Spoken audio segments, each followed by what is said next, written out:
The day of the hairy freak or the fat slob is practically gone.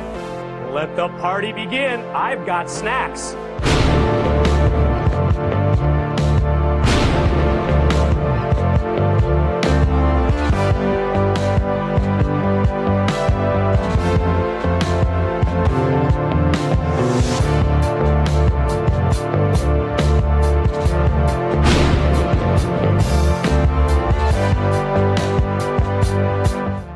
Hey, look at us! We did it again, another 7 days round the sun. Welcome to WCW Deep Cuts Live, and I know we are early, but I was looking at the runtime, and we got too much damn show. I don't want to keep you guys up all night like Ron DeShear, so we're gonna get this going. My name is Tom, right there for the 170th week in a row. I'm here, you are here. Hello to everybody in the Erotic Eric Fontaine chat, or fan club, aka the chat. I messed it up, man. I do this all the time. I do this line all the time. Hello to everybody there, all of you. And also hello to all the members of the Weirdo Empire. Look at that new transition. Thank you to everybody over on YouTube if you're watching the VOD, who have given me not just your eyeballs, but also your dollars to help support the channel. And as well, if you would like to donate and don't want to mess with bits or subs tonight, I'll be dropping the link tree in the chat for my Venmo, my PayPal, because I need to start promoting that shit more. So thank you all so much there. Now speaking of things to promote, check out my newest YouTube video. That is me standing next to a ghost. A brief history of Elegante and WCW, baby. It's doing well so far. A lot of kind words. I think it's the best video I've put on YouTube ever. So, yeah. Go check that out after we are done here. I have an alarm going off on my phone. Stop doing that, phone. Now, also, I've mentioned the Erotic Eric Fontaine fan club. Keep the chat going. Not just tonight, not just 9 to 11, but also 7 days a week. 24 hours a day. Join the Discord. Keep the chat going. I'm talking a lot about Elegante in the Discord. Baby, whenever you were at that Meadowlands War Games, I hope it was easier to watch than the footage. Thank you, Brian, for the kind words. Brian, I'm forever jealous. You got to see Sugar live Sunday evening. I watched the Saturday concert on YouTube. Not quite the same, but they sound fantastic. I'm very jealous of anyone who got to see them, but a little birdie told me they might be playing Chicago around, let's say, Riot Fest, so I might have to figure that one out. So anyway, we gotta get this moving. Again, too much show, too much show, and not enough Tom. So we're gonna go back to 1990 is Nicholas. Look at Nicholas. Big Nicholas, small Nicholas. Let's go to the Power Hour. 3 episodes tonight. Let's go. I'm gonna get inside his head, and I'm gonna. I don't believe any Jason Hervey, baby.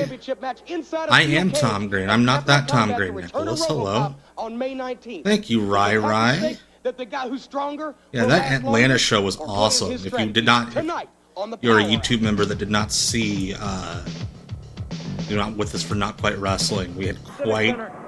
Well, hey, somebody was pissed off about the intro there. Lex Luger and the Louisville Slugger a little bit later in the program. He also says he's got a big surprise for Flying Brian and Z-Man. But ladies and gentlemen, we're going to see in the hour Flying Brian and Z-Man. Jim Ross also standing next to a ghost there. Hot Stuff Eddie Gilbert will be here in one-on-one competition, and we'll see the 4-time tag team champions of the world, the Rock and Roll Express, in action as well. But Gordon, our thoughts we will see them in action. Jim actually does look like he's dressed for a funeral. The cage match with Flair and Luger's most interesting. It is indeed, and of course. Oh my gosh, you're watching this in 160p on a plane print? Oh my goodness. Dedication. Thank you for the cheers. All right, Brian. I was saying nice things about you when you were gone. But yeah, the host of that Atlanta show on Not Quite Wrestling, it was a savage. Thank you, DMP. Oh my god, I'm not a weed guy, but I kind of want to smoke Jim Ross's daughter's weed. Alright, starting with 2 short kings. Eddie Gilbert looking real jacked. against Buddy Lee Parker. We're starting the stream with a good one. Elegante forever. The edibles are fire. So Big Yard Bob, is telling us you gotta get Jim Ross. Jim Ross's daughters. Or just put them in your mouth. Hey Dave, I love that you found this a year ago. Oh yeah, shout out to your lady also. Dude, it's Brian, I'm telling you. One of the best Not Quite Wrestlings because it's so weird. So this era, I believe I think they're all original matches. Judas Effect, enjoyed the concert. Thank you for popping in. Capital Combat, the return of Robocop as he and Tommy Rich will take on the Samoan SWAT team. Nice football tackle there by Hot Stuff Eddie Gilbert, showing great. Yeah, that is, that Meadowland show. No doubt about it. Was where they announced Flair was jumping because the crowd's given every match shit on the fan cam that's on YouTube. Overhand wrist lock position. Oh, Gilbert. Brian. Going underneath and then behind to the side headlock. Brian, come Great on. program. The Rock and Roll Express will be I've here, also heard that same rumor. We'll see some recent footage of some action that they have had with the fabulous Freebirds. Leading into Capital Combat, the return of Robocop. Weird to see Eddie Gilbert in the little trunks. Jim Cornette Little trunkies. He's got a big surprise for Flying Brian and Z-Man. And we'll see exactly what he means by that. I'm sure Jim Barnett recommended that he wear those. Cornette will also be talking to Lex Luger in the next 60 minutes regarding his strategy for the big cage match showdown. I love some of these WCW venues around this time. The upper deck has like these giant open windows and it's still daylight. Difference in that one, that's for sure. So it just looks like they're running at like a middle school. Hey, Optimum Vision. I know that Luger's camp very happy with the steel cage because they feel that there'll be no interference from Luger's camp. I want to know who's in Lex Luger's camp.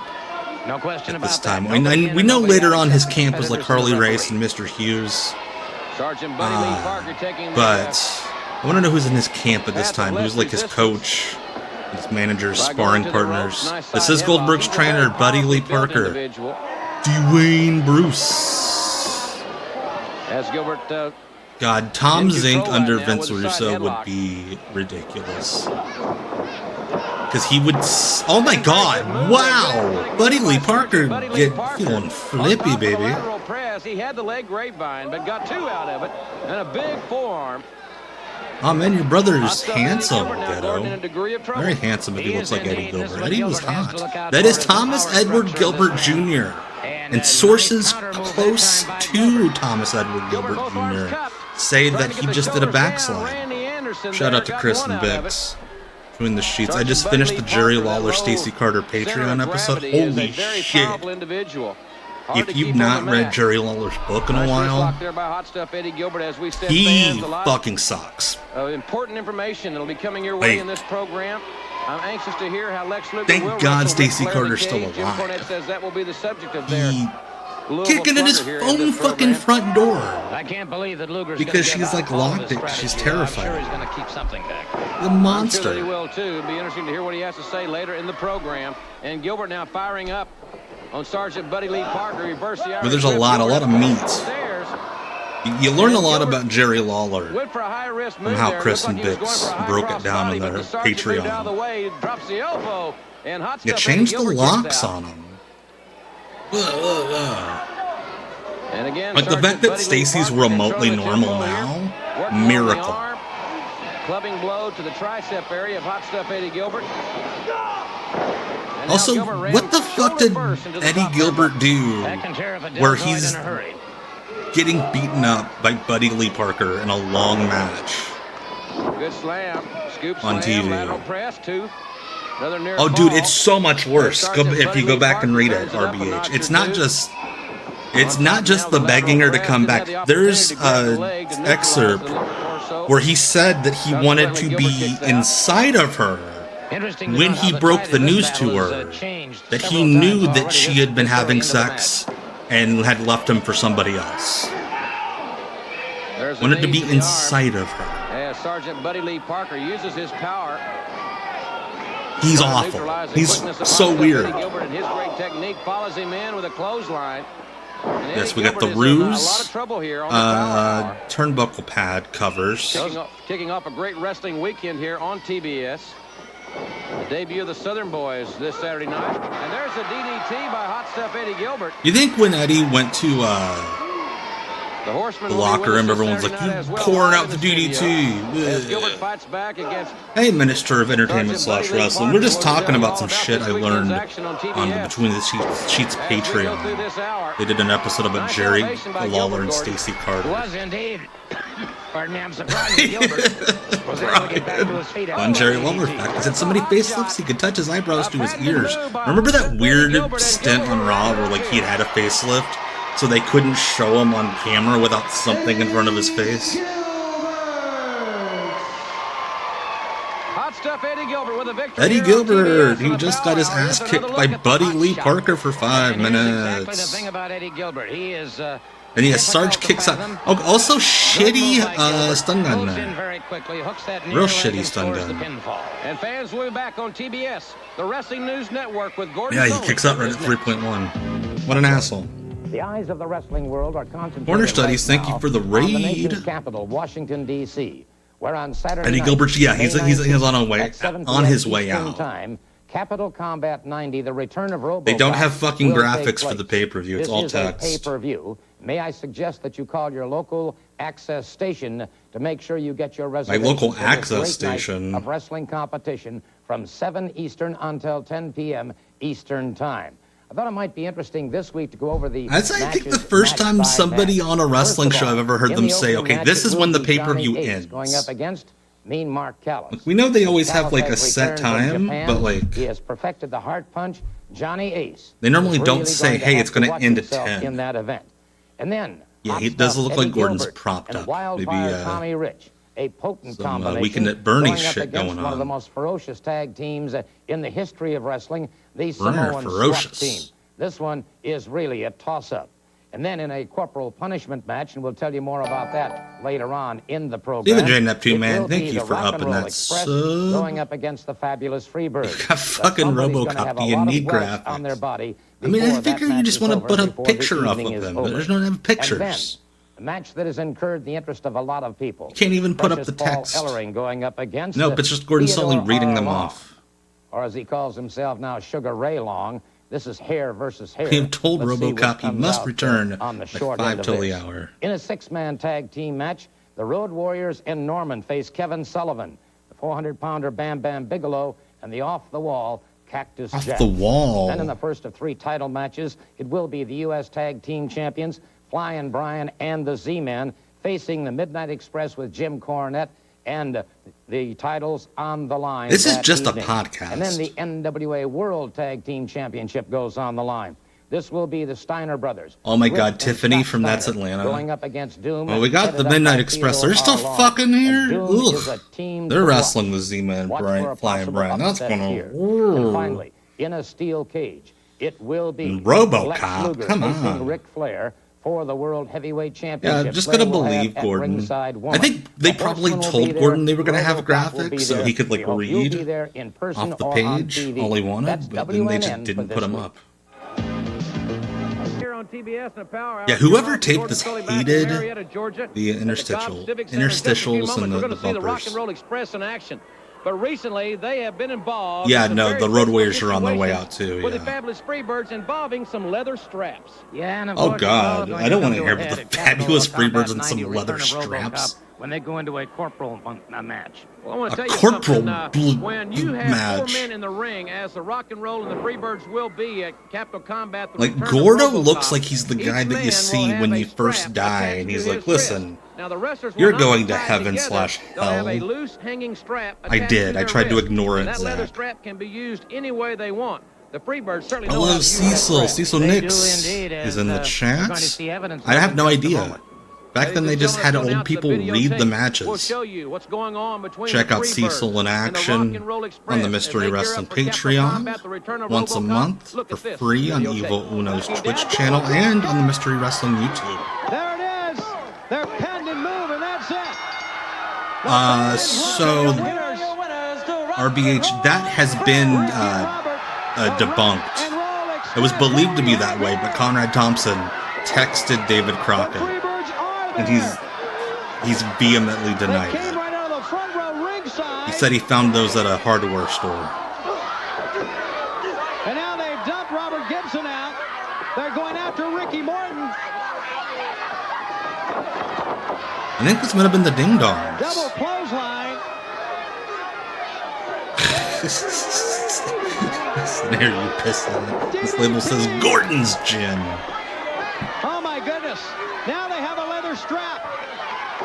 Tag team Oh, action it's here, you featuring the can't Rock and Roll show Express, and you just saw strapping that on attack table. by the Freebirds What a team! using Nasty those Ned Brady and leather Joe straps. Kazana.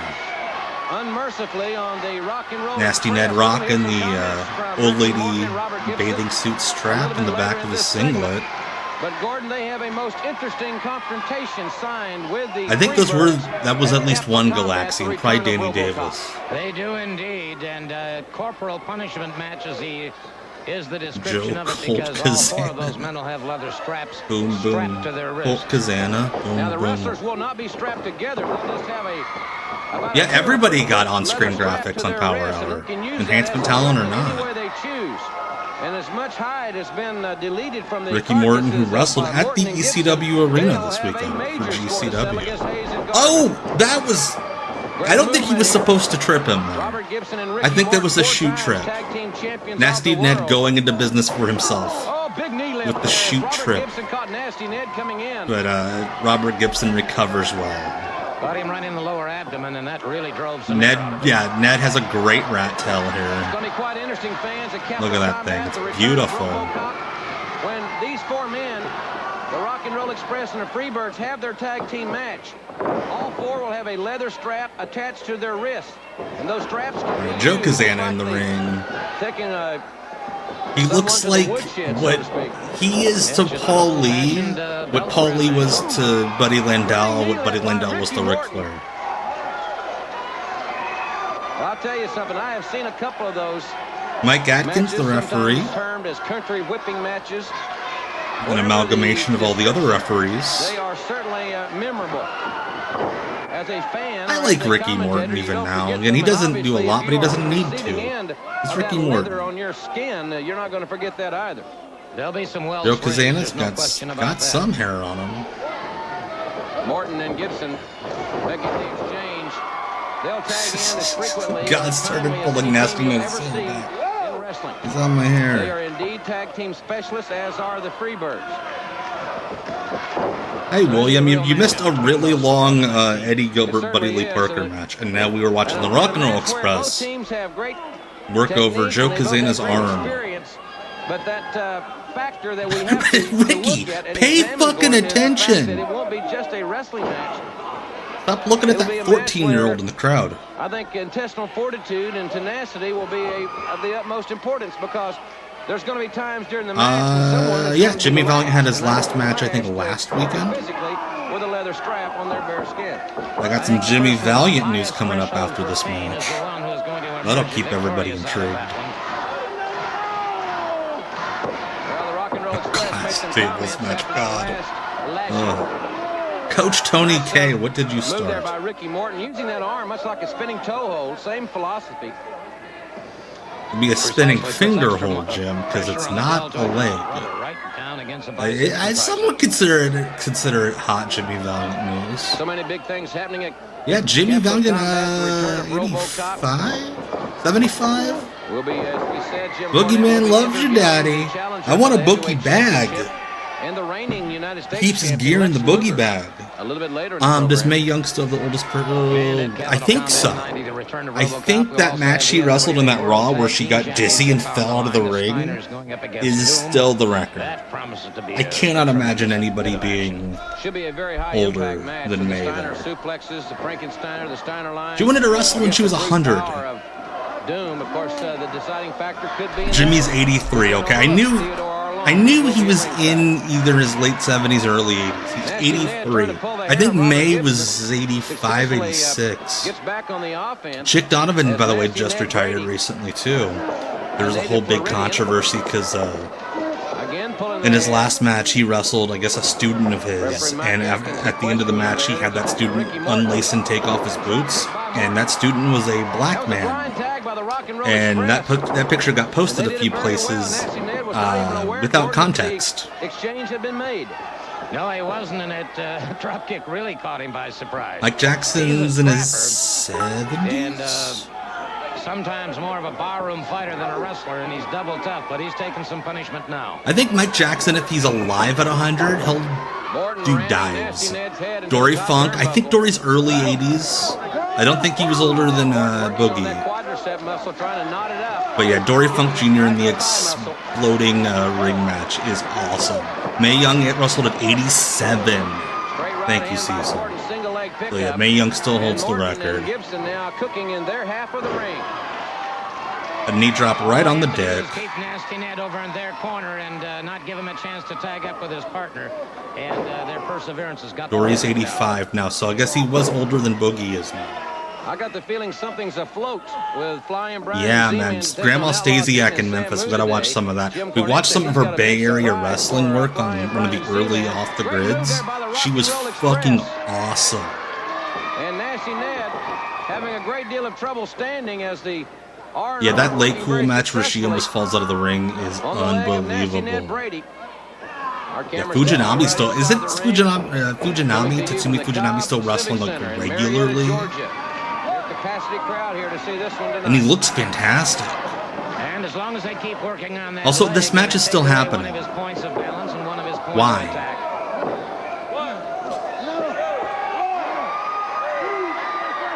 Yes, Mr. Spiffy, thank you. Yeah, May figured out a way to go over in a handicap match against like the two top heels in WWE in the women's division in their final match. They are a tremendous duo. She brothered that situation. As evidenced by the fact that they have been World Tag Team Champions on 4 different occasions. And that is a tremendous accomplishment.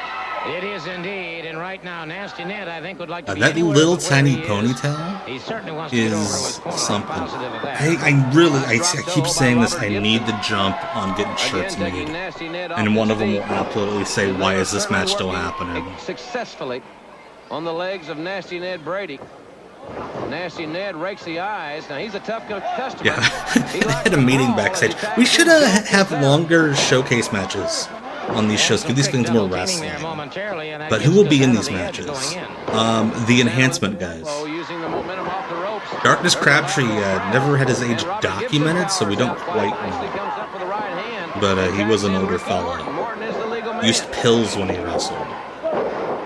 Yep, the January 1st, 1990 rule in effect. If you are a new viewer, there are certain acts in the NWA that once January 1st, 1990 hit, they just became ancient. Rock and Roll Express, Tommy Rich, the Freebirds.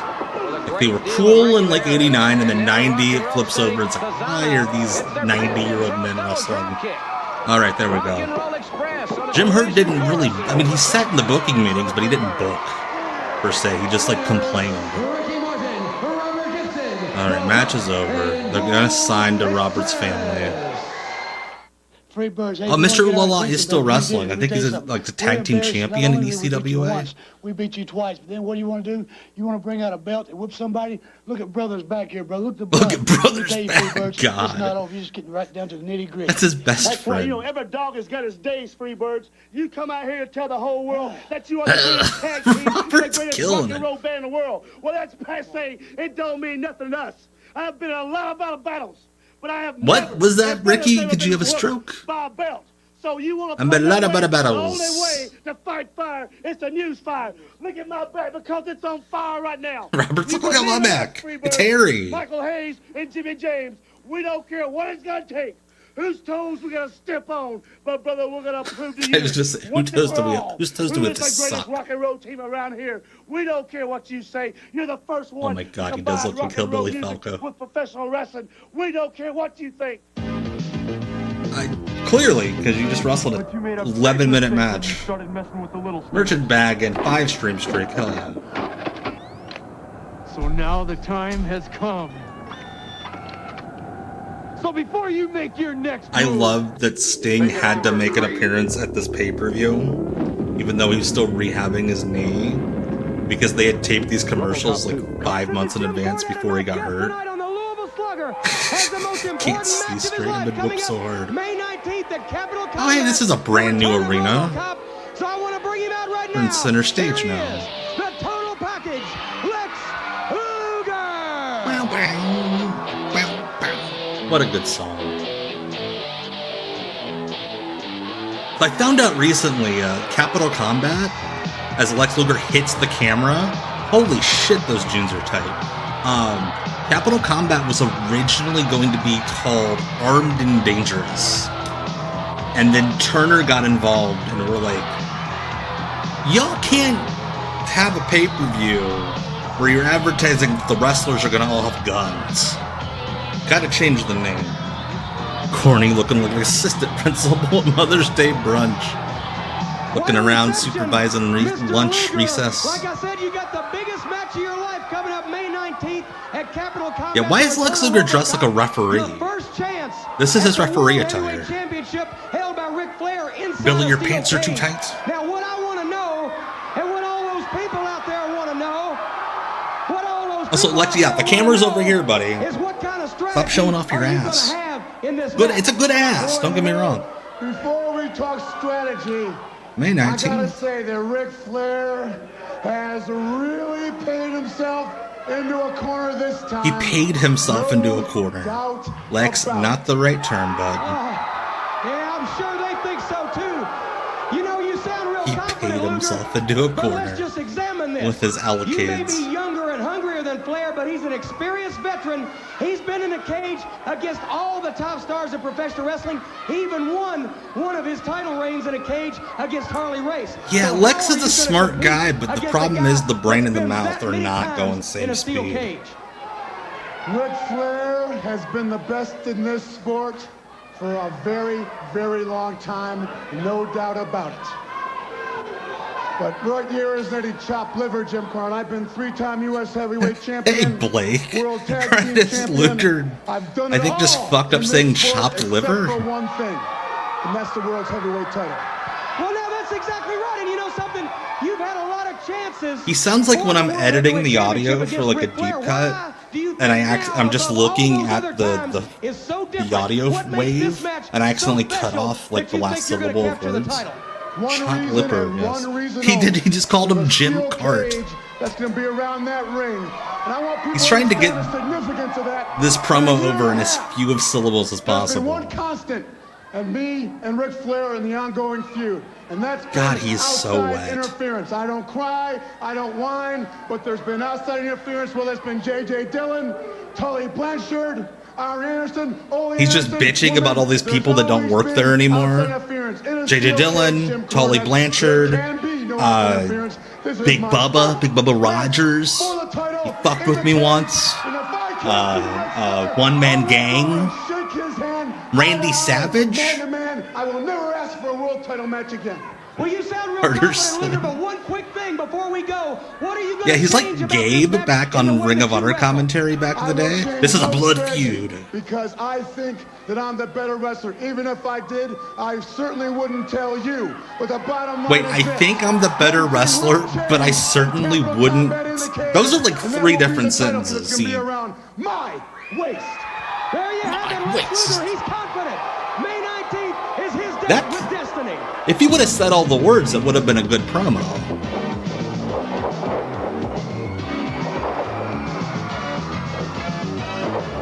Lex looked great there. Sorry, yeah, it was Jimmy Bauer. I'm sorry. And Chris Lovey. With Jim Cornette. Sorry for accusing Gabe. Mickey Mouse cameraman, are you ready? Are you shooting this? I want everybody. Look at this especially Phil fucking and Zink, to know team, exactly man. What's going on? Now this right here is a check.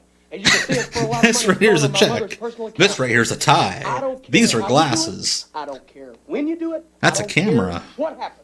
All I want is Pillman or Zink hurt.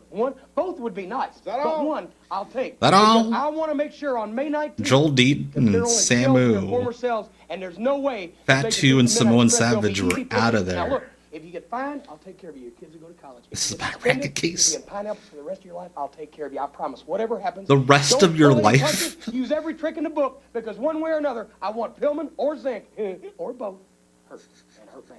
Well, you know, Jim, I never liked either one of those guys to begin with. You know, I'd have probably done it for nothing. But since you brought this check out here, huh? That's going to make it even better, ain't it, Samu? Joel Deaton sounds like, again, like somebody fucked with the audio on his promo, and every other syllable is, like, amplified by, like, 10. So, yeah, Joel Deaton and Samu, who appears to have just woken up from a nap. Jim Cornette's Midnight Express will Samu literally wearing pajamas in the ring. for the United States Tag Team Championship at Capital Combat, the return of Robocop on Saturday night, Like, May that 19th. that's how people dress when they go to bed, other than the wrist tape. Some of us put a wrist If you'll tape. plan on calling your local cable company and making your plans now to see Cornette did the racket to the throat, and then they ignored it, because even though they aired it, Turner's like, that's too fucking violent. Jim Cornette's going to be at ringside in a small cage. And Gordon, we know In a why small he's going to be put cage. in that small cage. No way. Yeah, Samu's gear by far the comfiest gear of the night. Congrats to Samu. This Saturday night, NWA Yeah, Outlaw Joel Deaton. It's fun to listen to him talk, because human beings don't talk like that. You can't talk like that. So we certainly invite you folks in either one of those areas. I think Cornette has blamed Jim Barnett for that. Exciting when you see them in live action. I've also heard it was like Turner S&P, were like, On this weekend, yeah, as a matter of fact, as the NWA you can do will it, be we just present can't in talk New about it Brunswick again. On Sunday night, St. John, New Brunswick on Monday night, the 7th of May, and a big show in Halifax, Nova Scotia at the Metro Center on Tuesday, May the 8th. That's a great week of wrestling. That's a good question, Yankee Hawk. If you were with us for Not Quite Wrestling on Sunday, Linda from the Illinois Lottery had some great hair. I'm going to go Samu because it is real on his head. Good arm drag Also, it's very takeover. natural, not brushed. And Samu on the outside there, slowing the momentum down, quite obviously.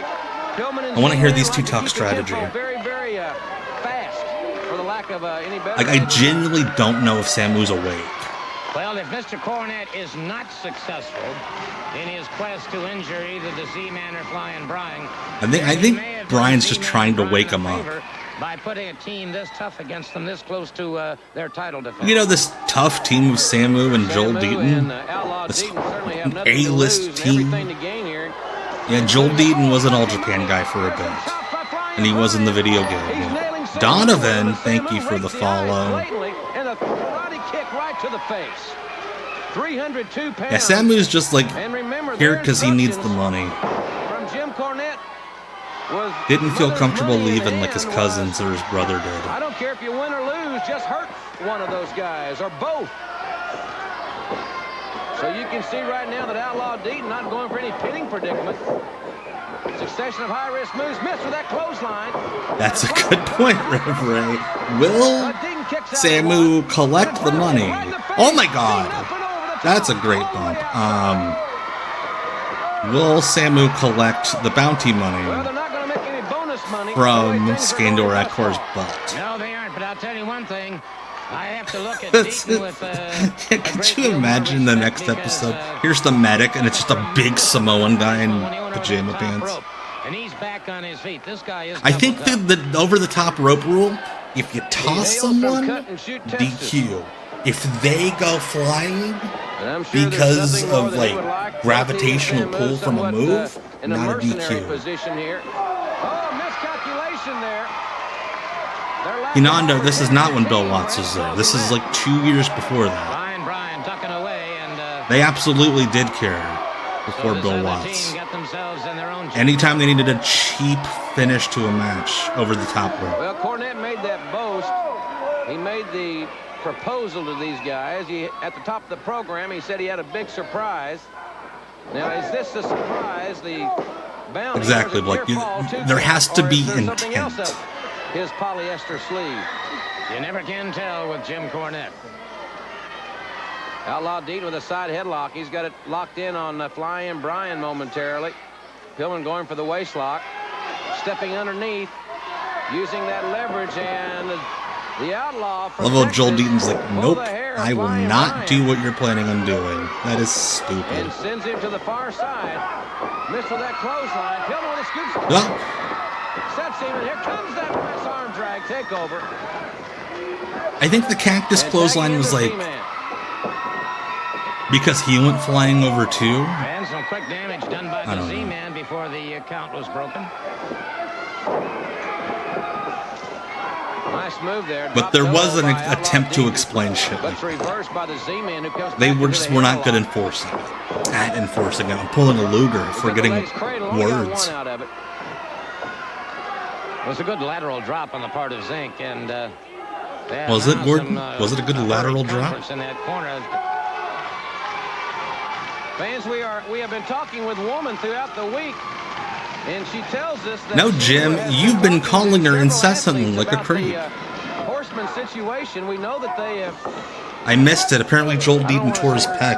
Because they haven't needed to recruit. But hey, you know what? They just keep on wrestling. Want to join the most elite group in all of wrestling. But I understand, fans. That I forget, Reverend, when that was. The newest horseman right here on this program next Friday night, which should be most interesting. And that will lead to a great deal of speculation throughout the week. That's a great move to do to a guy with a torn pec. As a matter of fact, I'm going to be like a bow and arrow where you're pulling on that muscle. If you'd like to call and find out who I think it might be, then you can do that by calling 1-900-909-9900. Of course, it's $2 for the first minute. And kids, be sure your parents know you're calling. Get their permission. Dude, he was in the ropes before the count started. You can't just pull him out of the ropes. Okay, legal pen, whatever. Before he broke away. Also, that's not how tags work. You don't just both get to come in. Also, the other team's guy doesn't get to come in because you made a tag. What is happening? His high-flying partner, Brian Pillman, and the Cincinnati, Ohio native. ZTF. Off the second rope right on Big Samu. Working on the arm, working on the wrist lock. Working on the arm. That's inside terminology, Jim. He's got Samu in trouble now. They have been rather concentrating on that arm. TTF. Yeah, and Tom Zink's doing it. Hey. Samu again raking the eyes to free himself. Yeah, Red Wolf Sam. Yeah, Fatu no-show. Also, Samu just totally thwacked his head off the Randy mat. Anderson was coming down for number 3. And Samu complaining he pulled my tights were pulled. I missed that, Gordon. Well, those are legit, like, gym pants. All I can think of right now is I said they were pajamas earlier as a joke. Those are, like, legitimately gym pants you get at, like, Walmart. That this team that he's paid is not getting the job done. Well, knowing him, Tom Zink of going on Wrestling Observer Live and saying shit that should have gotten him sued about, like, everybody in wrestling fame. Really made a good adjustment there as he went to the rope, put on the brakes. Great team. They're really getting better and better each and every week, the United States Tag Champions. Well, a lot of people were so surprised. Yeah, Jim and Gordon are very sleepy. I think this aired at like. Into the championship. I think this was the era where it was airing at like 10 at night, Friday nights. Power athlete of the duo of Pillman and Zink. Nice side Hey, headlock Wizards. Your name's just Woman? Well, I mean, yeah, Gordon's awake. Of course he's hammered.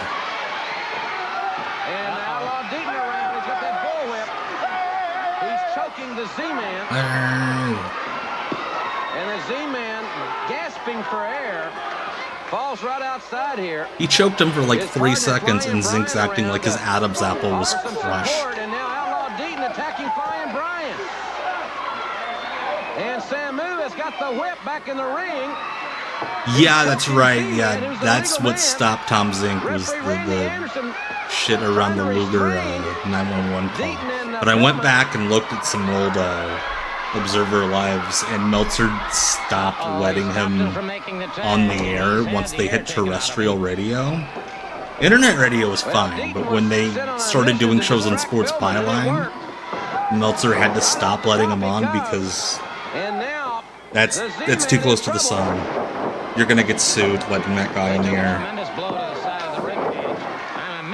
Also pretty sure he couldn't talk about Ole Anderson sucking dick on AM radio. Yeah, those are great pants in Samu. And he's thrown outside. Oh my Hit God. face first right into the railing. I love the photographer at ringside. It's like, Z-Man hit face first right into the railing. get away from me. This match is still going on, but at least it's the main event. And like, Samu is a star. So it's not just straight up enhancement guys. And while Randy Anderson is trying Yeah, Heenan on the Meltzer shows is great. Samu is really doing a number on Z-Man. He is indeed, and this may be their target now, is to score that injury on Z-Man. Cornette has to be a happy man at this moment. Well, the referee's certainly at a disadvantage because it's premeditated. Outlaw Deaton and Samu are being breaking the rules. Brian, are you okay? And Z-Man just falls to the ground.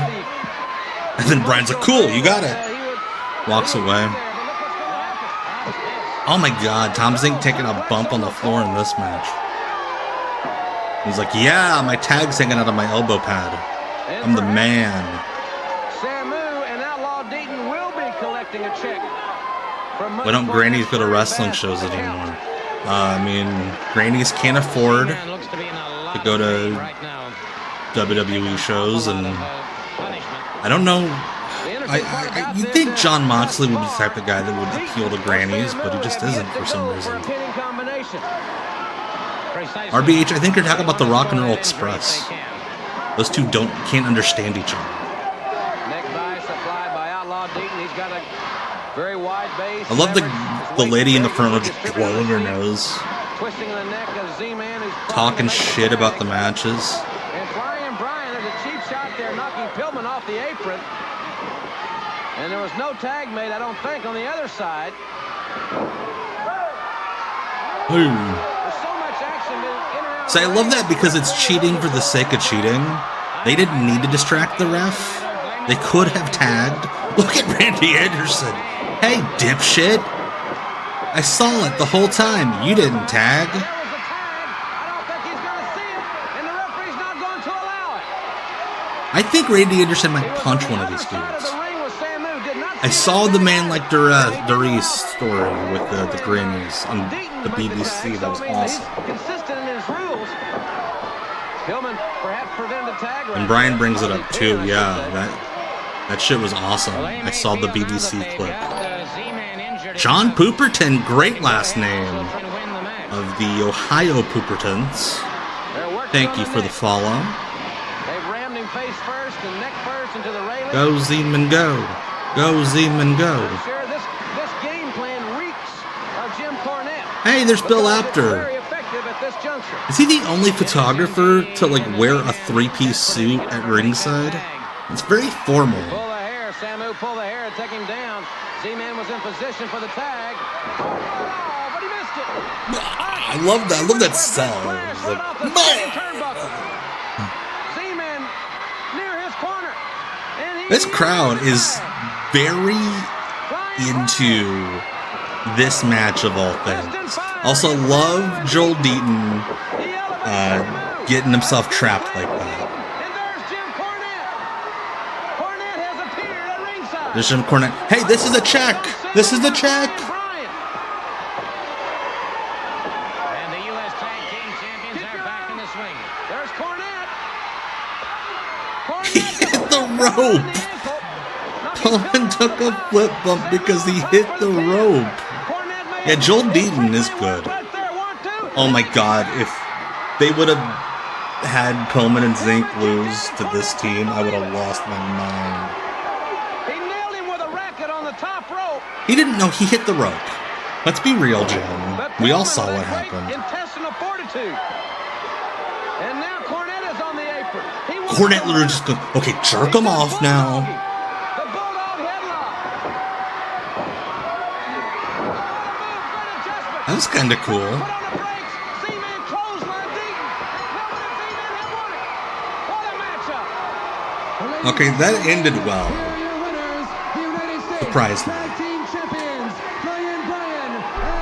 Yeah, hell of a finish, hot finish. The mother saved some money there. Cornette a little frustrated that Deaton and Samu did not put Flying Brian and Z-Man away. Now, fans, speaking of tag team action, this week's Wrestlers of the Week We're a team that weren't even on the show. Ron Simmons and Hacksaw Congrats to Butch Reed. Doom They are the for being #1 so contenders cool for that they World became Tag the Team wrestlers of the And in week, Capital Combat even though they're 90 not return even of the here. Robocop, they will face the Steiner brothers for that World Tag Team Championship. And I'll tell you something, Jim. I would not be the least bit surprised if Doom didn't take the title. Jim Beam. You know, I think that the Horsemen are very concerned about Lex Luger building momentum going into Capital Combat, the return of Robocop. I should.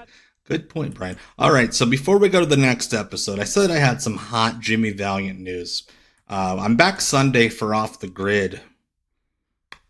And this is what we're watching. It takes, we're going to do whatever it takes to get everything straight here in UCW. Sounds like a good year, 2001. Right. I'm glad to have you aboard. God bless you. Thank you very, very much.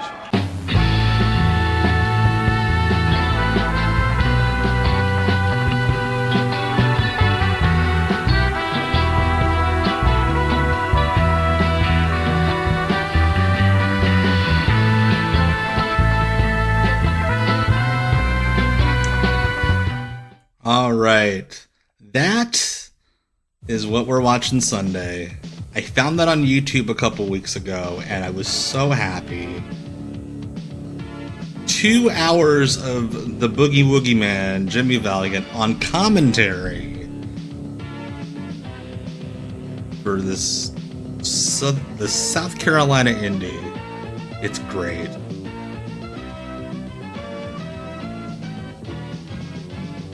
We're back on the Power Hour.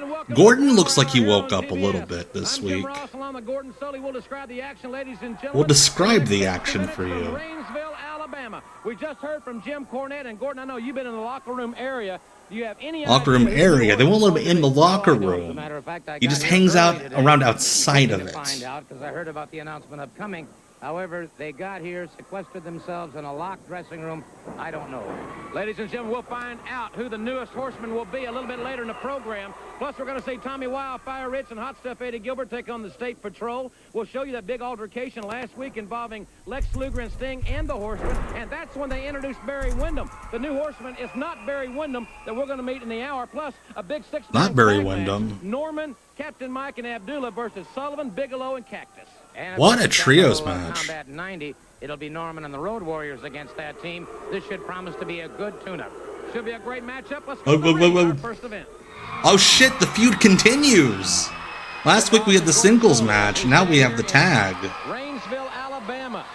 Here in the beautiful North Alabama. State Patrol against Tommy Rich and Eddie Gilbert. Here, Gordon, and we've got some great fans here that are really excided about the National Wrestling Alliance being in Rainsville. New Fabulous Ones, shit, that's a great note, yes. The New Fabulous Ones who did not hang around for very long in that state. I'm really anxious to see Gilbert and Rich as a tag team combination. Gilbert trying on some of the equipment brought to the ring by the former State Patrol officers. That's not former State Patrol. James Earl Wright. Former State Patrol, Jim. Are you breaking kayfabe? Lesser amount of hair, we should say, and we'll be starting out against Hot Stuff Eddie Gilbert. I'll tell you what, Gilbert and Rich are going to have their hands full. Don't forget, ladies and gentlemen, to stay tuned to this broadcast, the introduction. And Mod Squad are at home. Who are these fucking guys doing our thing? And we're not talking about Barry Windham either. Why do they keep emphasizing it's not Barry Windham? He was already in the Horseman. Why would people think it's Barry Windham? There's a new Horseman, and we promise it's not Ric Flair. Gilbert's being cautiously cagey, and I can't say that I blame him a bit. Cautiously cagey. Up into those ropes, and surprisingly a good clean That's break. in my. You know, ladies and gentlemen, we've talked a lot about the wrestling hotline here on the Power Hour, and God, I forgot what I was going to say. Calling the late night report with yours truly on Saturdays, but this Monday night, the Steiners will be on live with Lance Russell. The new Horseman isn't Kendall Windham. Because he took the rap for his daddy. On the Wrestling Hotline, the Steiners live Monday night. This says Hotline. Were the Mod Squad in Memphis at this time? They're back in WCW soon after this, which is funny because there's two cop teams. Detroit at Cobo Arena. Big card this Saturday night in Detroit, and this Saturday night also the NWA will be down in South Texas at the VF. Was a judo throw there from old James Earl Wright. Old Dale Veazey, a favorite of the wrestling fetishists. Good cops versus bad cops. No, that's a heel match, brother.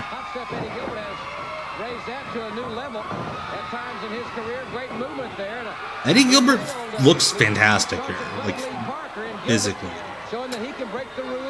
That's the debate everybody has. Was Jared a horseman? Look at Eddie go. Maybe I say I love Jeff, but he was horseman adjacent.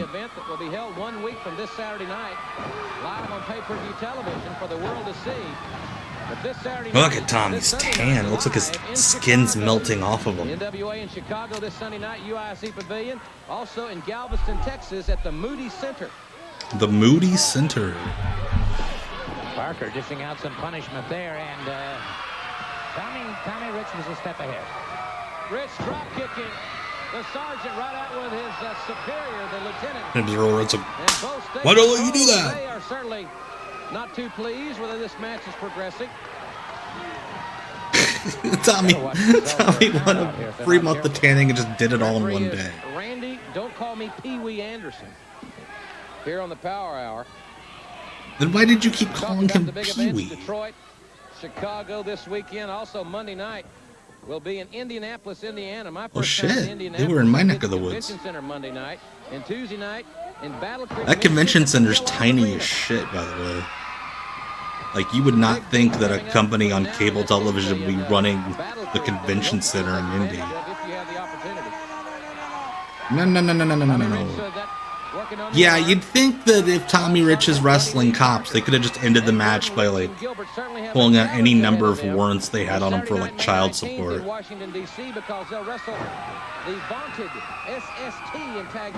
vaunted SST. Yeah, that's going to be their toughest test yet. But yeah, we should go, Zach. Right now, and they've got. I'll Venmo you the $7 for a ticket. Inside armbar. Nice exchange by Gilbert and Rich. These two guys. Yeah, WCW couldn't get the Fairgrounds Coliseum. That fucking dump. Yeah, do you think the cops were like, "Hey, Mr. Donnie's over there," and Tommy's like, "Oh shit, he's busted," and they pin him. If you don't know who Mr. Donnie is, look up Mr. Donnie in regards to Tommy Rich. He's a hoot.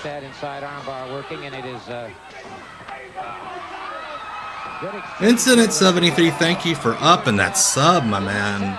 Much appreciated. 18-month streak of subbing, 20 months overall. Hell yeah. The State Patrol ever wrestled the Border Patrol? No. Because they were all in a stable together called Pieces of Shit. Hot stuff, Eddie Gilbert tagging in Tommy Yeah, Randy Anderson's like, we're not doing that shit from last week. Y'all are following the rules. Altercation involving Lex Luger and Sting and the entire Horsemen. Sans the one we're going to meet in the hour. Plus a big six-man tag team event. Captain Mike Norman and Bert Prentice here this Saturday at the Fairgrounds. Big show. We're joining this match in minute 54. Gordon Soley in the Wrestling News Network. Well, we've got some interesting things coming up in the network, and I might mention, too, you notice the way Rich and Gilbert have been concentrating on the one arm of this man. Percussions to the biceps and triceps, and also keeping that arm bar in there. Gordon just rambling about different muscle groups because he knows that people think those are like his like legit things. I guess I don't know. He's just like, this is a nuisance. Doesn't actually hurt; it just bothers you a little bit. The showcase match of the year, in my estimation. Double elbow by Rich and Gilbert. And these two young Southerners are certainly taking it too. Young Southerners. Lateral press there, and Rich got two out of that situation. And sends Sergeant Buddy Lee Parker for the ride. God. Rich missed that high-risk move. The drop kick fell right on his For some reason, the State Patrol do really good against these two and nobody else. Precisely, and of course, it's so critical when you go up for a, as you say, high-risk move, such as a flying drop kick. You must make contact. If you don't, you're in a world of hurt, and that's exactly what's happening. Dude, the trapezius hold is my favorite wrestling move. Sergeant Buddy Lee Other than a Parker, sweet fairly lucha slow arm start drag. again, quite obviously, that's the way you Because it's just a massage, but a little too enthusiastic. Hot stuff and hot skin. And using Wright's head as a battering ram into the abdomen area of Tommy Rich. The abdomen area. Seizing the momentum. They're turning the tide if they can. Rich, that's an exchange of right hands. And the lieutenant set a little early. Would you not agree, Gordon? I think Dougie was in He Memphis. thought he had something going there, and Rich Was was Doug? able to connect with that knee lift coming in. Now, very wisely. I think Doug was in Memphis at this time. Hot stuff, Eddie Gilbert with the tag. Nailing both State Patrol. There's the sergeant going back into the corner. And here comes Tommy Wildfire Rich to protect his partner. Comes Tommy. And remember, Gilbert's a legal man. Yeah, Buddy Lee Parker was a police sergeant. Referee did not see that. And then one day he's like, actually, I'm gonna steal valor from the army now. Apparently it's something you can do. You could just transfer from the state police to a military branch.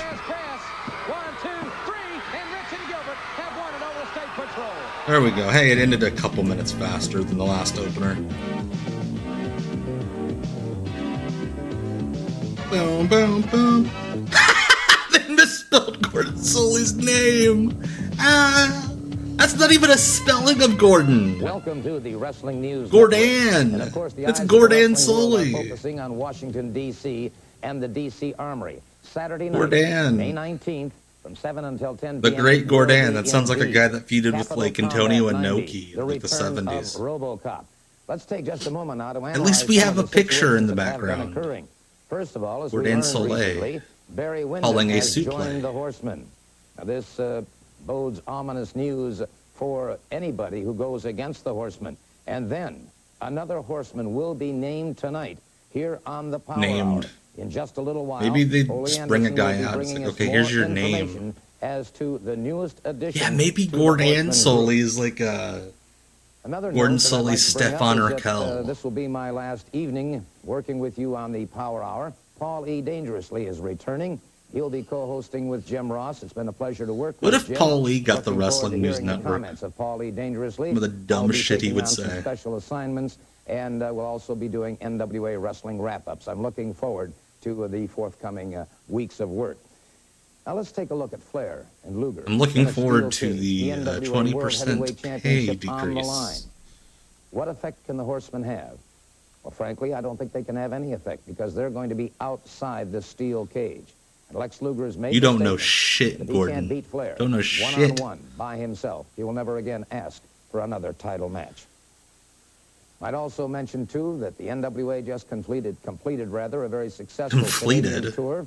And many of the fellows got a chance to meet What with if he Stu quit Hart, the who Power was a Hour because they legendary figure spelled his in name professional Gordon? wrestling for many, You many years. motherfuckers! And Gordon's a new not. addition Gordon's not even a to name. NWA wrestling, and that, of course, is that of the Southern Boys. Steve Armstrong, Tracy Smothers, two wild-eyed Southern boys, but I'll guarantee you one thing. If you're looking for excitement in the ring, you'll find it with the Southern Boys. Now, don't forget, of course, Also, it is Capital uncomfortable Combat 90, racist the return of Robocop, Saturday, May iconography. 19th in Washington, If you're looking D.C. for that, 900 Southern Boys line have it. On that night will be manned by Lance Russell, and I'll be alongside him. It's going to be a great night of competition. That's a weird way of saying that. Lance Russell's going to man the hotline, and I'll be there too. On the 900 line that night in Washington, D.C. Also Sting and Robocop in a live transmission. Will So Sting if and you can't watch, RoboCop be on the tune in. That's hotline Wrestling News with Network. Lance Russell and Gordon Soley? I want to know what RoboCop thinks about what's happening in Continental.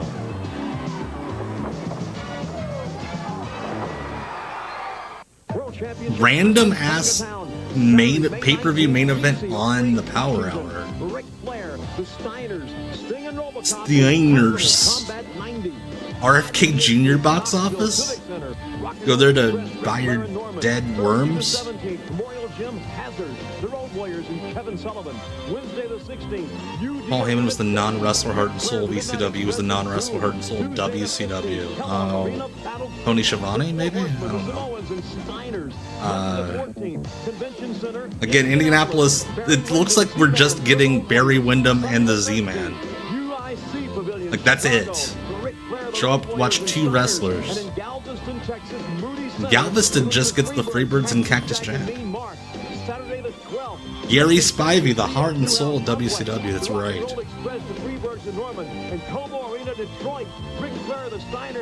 Go to Joe Louis Arena to buy tickets at another building. Yeah, they would tape TV in Indianapolis sometimes. You know, we talk a lot about the wrestling hotline. Right. Next couple of weekends, a lot of tiny ass building. All this weekend, Sting and Robocop on the wrestling hotline, and then next weekend you will hear the horse. I love that they have their microphones look like joust sticks from American Gladiators. And now I want to see Gordon up on the podium. Injury on their mind. They are very frankly tremendously worried about Flair's ability. You're quite frankly tremendously worried. You're just filling time, Gordon. Capital Combat 90 Return of Robocop. You know, a lot of people are making predictions. Gordon's talking like when you have like a 5-page essay due in college. You only got 3 pages and you need to turn it in like an hour. Throw out all the words. But they're going to be there. And as far as the Horseman is concerned, we're going to show you what happens. Also, great idea to have them film this stand-up while a match is being introduced in the background. Oh, ew, ponytail Flair. Cursed. Oh, you lived in Galveston. For some reason, I think of Galveston, Texas, I think of galloping.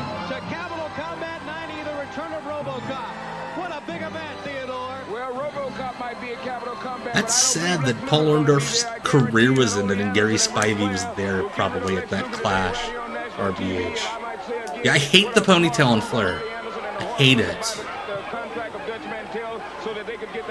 Like, I know that at the time that was his, like, compromise with Jim Herd. He wanted him to cut his hair. But I hate it. He looks like George Washington.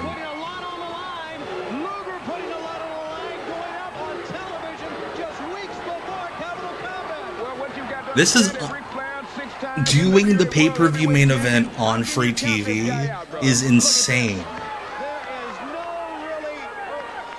He does kind of look like Tommy Rich doing a Ric Flair impression. The bowl cut sucks. The Sum 41 hair sucked. Ric Flair really had a lot of bad haircuts for a guy known for his hair. You stick it? Yes, the Sum 41 hair. Styling, profiling across the Delaware. Look at the clothesline. Yeah, you better watch Lex Luger now. He's really looking mighty impressive. Look at this. Impressive. Ric Flair right over the impressive. Now that Luger must be a strong individual. That Luger. The top babyface. We're calling him that Luger.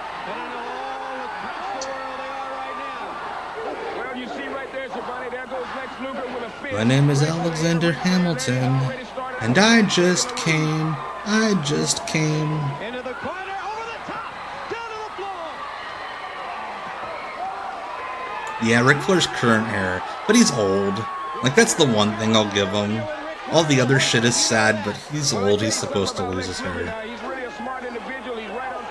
Luger's hair is great here, though. What a great head of hair on Luger.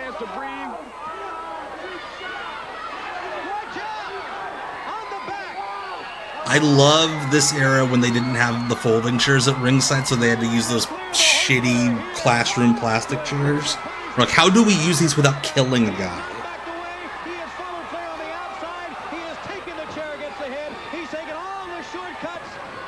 Like, that hair doesn't look real on Flair. Did Luger ever have bad hair? Man. I think his haircut at the end of WCW was bad, but the hair itself was good. That makes sense. It was always plentiful. Even now, Luger's hair is, even though it's short, you could tell if he grew it out, it would be good. Flair got out of it. Nicely done, though. You know, there's only a couple of ways to get out of a massive bear hug like that, those big arms. And that certainly is one way. Now listen to the fans. But how did Luger not get a shampoo commercial? And this U.S. heavyweight champion, the Like, man who will be going after Ric Flair on May 19th. even if he wasn't a wrestler, looking like that with that hair? Come on. Horseman will go after him, trying to take him out. Snapmare and Flair right now on a roll. Yeah, Greg Valentine has absurdly good hair, which is funny because the rest of him has aged horribly. There's only Anderson just fucking mad in the corner. He woke up.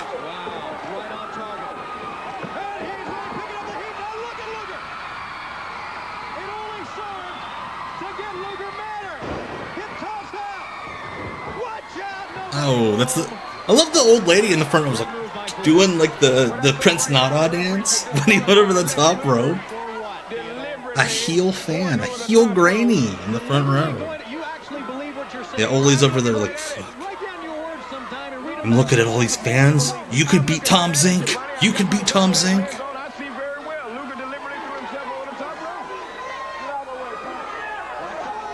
God, could you imagine Luger, like post Wolfpack, just deciding to be like a vampire with the puffy shirt? That'd be so good. Doug Dillinger not doing anything as that woman's about to throw a punch at Lex Luger. There's all the grannies in the front row fucking hate Lex Luger. Smart marks. Smart mark grannies. They're all reading The Observer. They're knitting. Flip a page. Oh, junk food dog. That Dave. They call my name all the time. A lot of the fans call your name too, but I haven't heard a look at it. Going right after the Stinger. Stinger very brave to come out too. He has that brace, that knee, that left knee really wrapped up there. I don't know anybody personally that owned a pair of Ruse. I love the Ruse turnbuckle pads, the boxing style turnbuckle covers. They were originally on the front, and then wrestlers kept bitching because you couldn't climb the ropes in the corner because the turnbuckle pads were covering the shit up. So they had to put them like on the backs, like on the turn post itself, which looked stupid.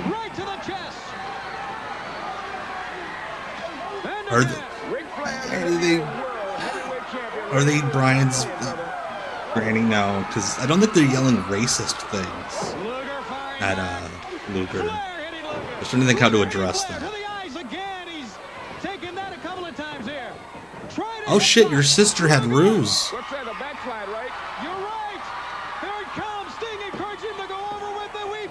Sting encourages him to go for a pin.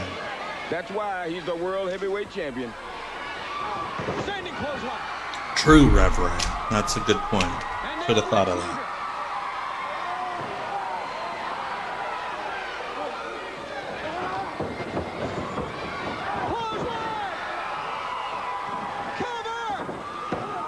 Randy Anderson, you showy bitch. Outstanding officiating by referee Pee Wee Anderson there. Also, it's wild they're doing this good of a match for free on TV with guys that wrestled at the last pay-per-view and are going to wrestle at the next one. Like, fuck it. We're gonna pay for it again. Lugar.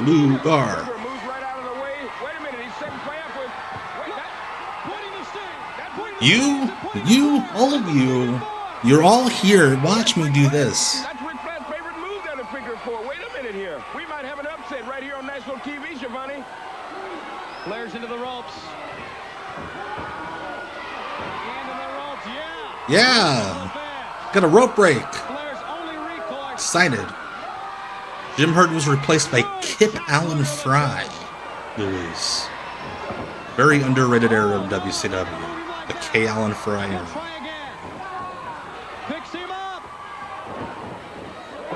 So Flair had to rake his eyes and then tell him, hey dude, I just raked your eyes. Could you sell it, please?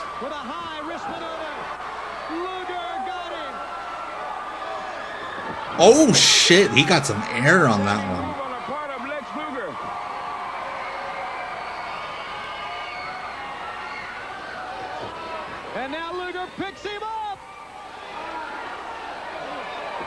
He's going up with him. He's going to try a superplex. They just count down the 5 count on the ropes? He's going to end this match right here. Yes! This might be it, Giovanni. The champion's in a lot of trouble out there. Yes, I agree, Rev Ray. K. Allen Fry's WCW was some good WCW. Why is Arn not wearing a shirt? He's not in a match. What did I tell you, Giovanni? You never know where the horsemen are, brother. Yeah, you do. They're right there. That's Barry Windham. And apparently he was teaching driver's ed and heard a disturbance. Don't ever count the horsemen out, brother. Who would have ever thought that Barry Windham would be showing up right here on national TV today with the horsemen? Oh my God, it's 4-on-1. Who would have thought, oh, I don't know, everybody that knew he was a horseman? Even if he was gone, I mean, it's not the most unheard of thing for a guy to jump back. Yeah, Barry was like, fuck, you stole my finish. I'm gonna run out of retirement. Also, it's insane. His leg is legit fucked up. And they're like, oh, you have to come to work and let other wrestlers, like, kick it. And hope that they don't connect. I was in the print shop and all these dollars were printing out, and I heard the ring. Oh, you should just throw a backless.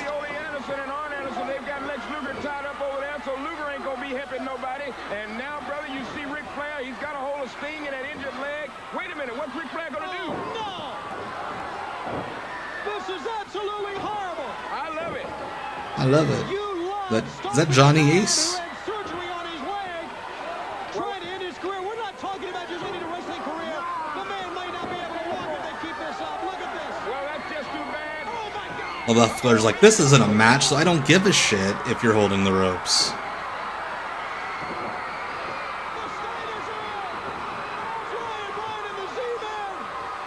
And Johnny Ace. As everyone attempts to sing, guests have joined me in the ring, ladies and gentlemen, the leaders. I love they're just giving away that this was all taped ahead of time. Not even trying to pretend it's live.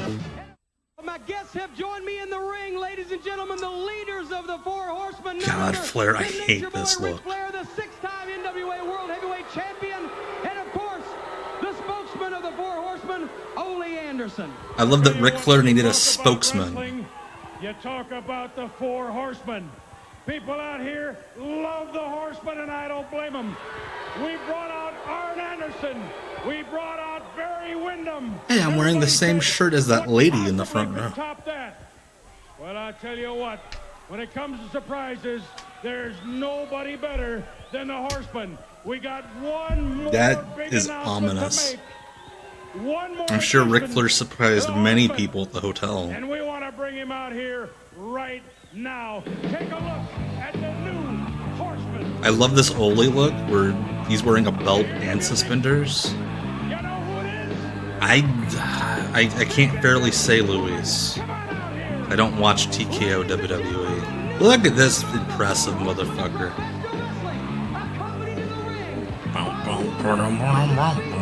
It's like a fart playing rhythmically.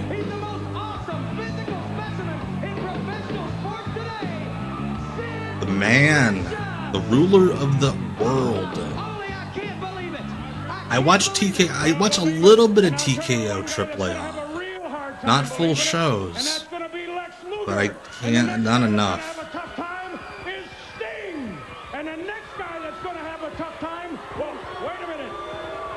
She can tell you who's going to have a tough time. Go ahead. Woman, it looks That's mean, Ole. She can tell you who's having a good time. This is over. Sid Vicious, I got a feeling you got one person on your mind. I got one message for you, Robocop. They say you're the man of the future. No, I'm the man of the future, of the world, of the wrestling world, everything. He's pissed at Robocop. Like a tin can. I'll tell you what, right now. I got a message for you, Robocop. The man that's going to take care of Robocop, the man that's going to take care of Like- Lex Luger. But I'll tell you, one other thing right now, let's get It is insane to think, though, that Sid Vicious looked so fucking incredible that they could believably put him as the Four Horsemen's answer to fucking Robocop. Oh my god, Barry Windham looks like Mr. Turner from Boy Meets World. I'm the giant of pro wrestling, Robocop. Sid cut a few promos on Robocop, and they're all awesome. Not an ounce of irony in his voice. I love that. I'm gonna kick your ass, Robocop. Yeah, Barry Windham looks like the type of teacher that would smoke with you in the parking lot.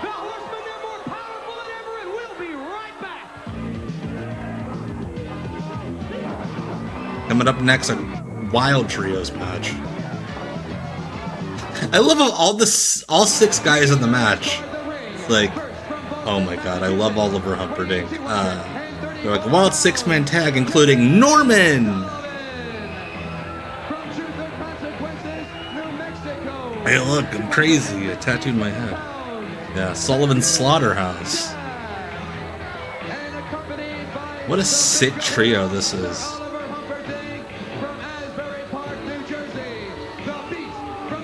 I fucking love him.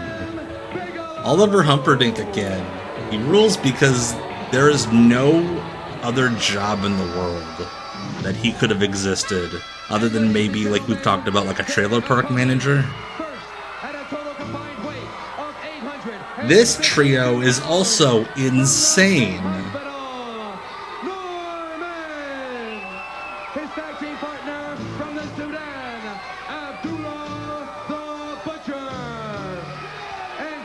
So I know that in syndication he was just Abdullah. Like, they weren't allowed to call him the Butcher.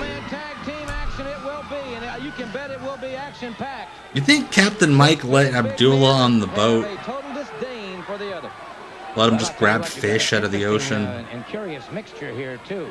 Sullivan, former amateur... Norman, Abdullah, and Captain Mike are the original conglomeration. Former All-American in amateur wrestling. Then these 2 huge monsters, Abdullah and Norman.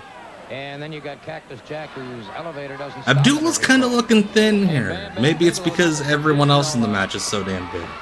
Yeah, Tenru's at home like, someday. Wrestle and romance. All these trios matches. Over the years, no doubt about it. The years, I should say, within the last year, they have had some problems. And now Norman turning the table on Kevin Sullivan. Yeah, Abdullah just hanging out at the yacht club with Mike Rotunda and all of his relatives sweating it out. And Sullivan caught Norman coming in, a foot right to the face, and he tags in the 400-plus pounder, Big Bam Bam Bigelow. A man. I don't like this Bam Bam gear. Feels cheap. Absolutely. I love that part. What the hell?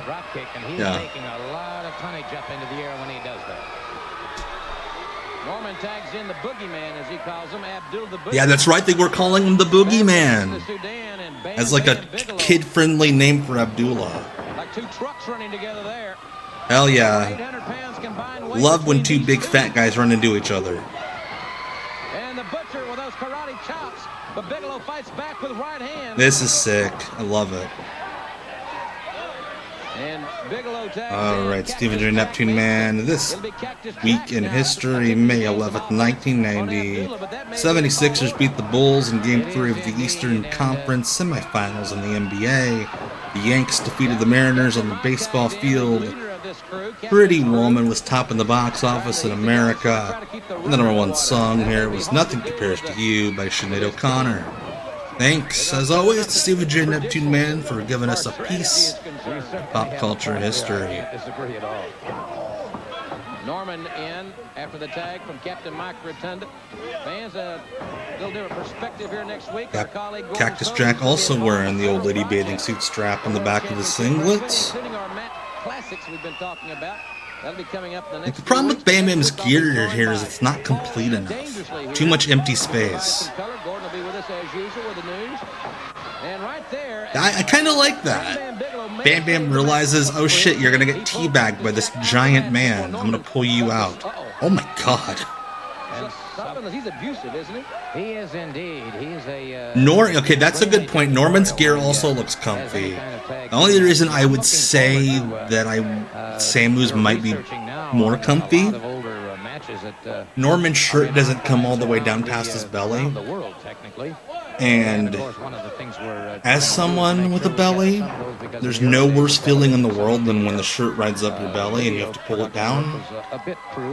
Whereas Samu's just all out there. But you can make an argument for Norman, definitely. So Paul Lee will be here next Friday night, ladies and gentlemen. Hope you'll join us for that. Also this Sunday night, Missy Hyatt and I will host the NWA main event this Sunday night at 6:05. We'll talk about that in the hour. That's like the fastest I've ever seen Mike Rotunda move in a wrestling ring. Right back up to his feet. Casual Friday. Bam Bigelow. Great contrast here. The collegiate background of Mike Rotunda and the Asbury. Yeah, thankfully I've lost a bit of weight and I'm not having that issue right now. With his quickness, went for the headbutt, but Rotunda quickly moves out. But it could come back at any time. To Bigelow. The big tattoo. Shout out old Diamond Dallas. Hey, he's wearing a singlet, so he's not having to worry about it as much. But there have been some Norman matches I've seen where like he wasn't wearing the singlet. Last we heard. Bigelow with a headbutt, and Norman retaliates. And these are. Oh, and his pants are falling down too. Gain the advantage. And here comes Cactus Jack in. Reminds me of two bull elephants. Now, those blows by Cactus Jack had little or no effect on Norman, and he very quickly makes the tag. Good strategy here. Sweat on him. Cactus Jack rakes the eyes of Mike Rotunda. That would give him. I love women like howling for Mike Rotunda because in comparison to the other five, he's the hot one. He's the Timberlake of this NSYNC group. Tackle on their football 11. There's also nice suplex there, the starting heavyweight. What do you want to do, Mike? I'm going to throw you on top of me. Competed in the NCAA tournament, many AAU tournaments, wrestled for the New York Athletic Club as well. And here comes Abdullah. Yeah, Cecil, this is such a weird fucking team, man. Like, do you think, like, when they were at Bastion Booker and IRS, they were sitting in the locker room of the WWF? Hey, man, remember when we used to have to team with Abdullah the Butcher? That was crazy. Hit Webster, and Webster came charging out. I'd say Oliver Humperdinck has some pretty comfy gear, too. Luis, I don't know. There have been conflicting stories about that. That was an interesting move. Apparently, he's picked up from Captain Mike Rotunda.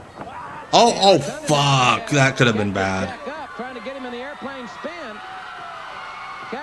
Good airplane spin. Mike Rotunda's waist. Shane's sweaty, but I think it's because he's wearing a lot of clothes when he wrestles. Whereas Mike could be naked. That's pretty. That's a pretty wild trios match, Cecil. Especially that last guy. Eee. Now Rotunda outside the ring now at the mercy. Yeah, I love Abdullah's karate. There's little ones, little baby karate, with that band. Kicks, but nothing like the 400-pounder from Asbury Park, New Jersey, trying to cave in the ribs of Captain Mike Rotunda. And Rotunda. Wait, oh, that's right. Tyson Dukes did get canceled too. Yes, I forgot he got canceled. Tyson Dukes and old Chris Dickinson, who's back wrestling, by the way. For what is it? Gotham Wrestling in New York.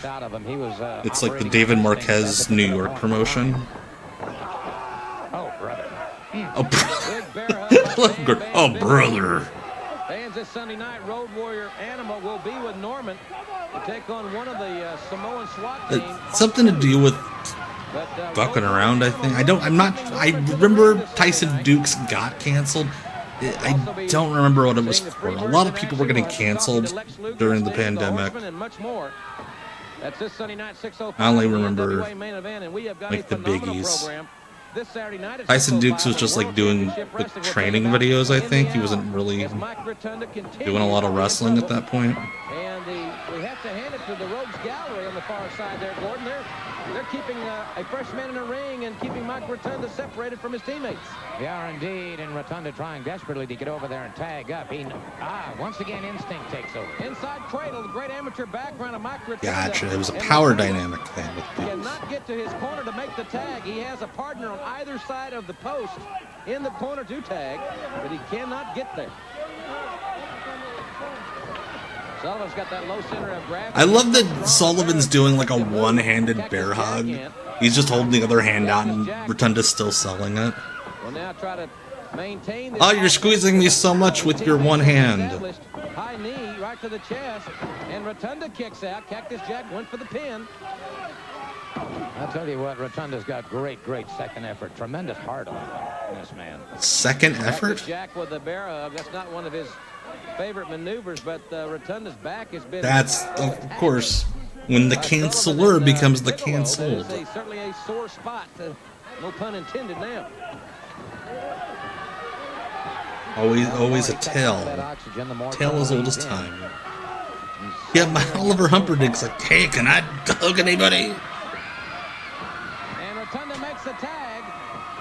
Rotunda made the tag to the Butcher, but referee Mike Atkins did not see it. Why the fuck is Abdullah the Butcher backing up from a referee? Hammered. Bill's like, fine, I have a fork in my pants, but I won't use it. Fine, Mike Atkins. I would certainly have to agree with that, but Rotunda has tremendous courage, tremendous strength. Drop down. There we go. Whee! Rotunda did get nailed, but he also delivered a blow that may give him the opportunity to make the tag. Remember, ladies and gentlemen, my esteemed colleague, looking to the world's champion in the hour. As Norman now gets the tag, Norman is trying to swing at anything that moves. Headbutt. I love the women going nuts for Norman. Making me horny, Norman. One of the most popular athletes in World Championship Wrestling. Got Cactus Jack up. Oh shit, he lifted his leg. I thought he was going to do a Michinoku driver. Hadn't been invented yet, but in my brain I'm like, oh shit. Norman, it's going to be the Norman driver. The Mockin' Singh driver. The booger drop. Is Royce Keys a modern day Norman? That is the strangest comparison, Green Boy. I could definitely say not. Norman and the Road Warriors at Capital Combat, the return of Robocop. The referee has lost control of this one at no fault of the official. Again, all the grannies and the old ladies like, fuck yeah, go Abby. Some of them as off the wall as they are. Norman's shirt is off for some reason. Come on. I love cowardly heel Bam Bam Bigelow.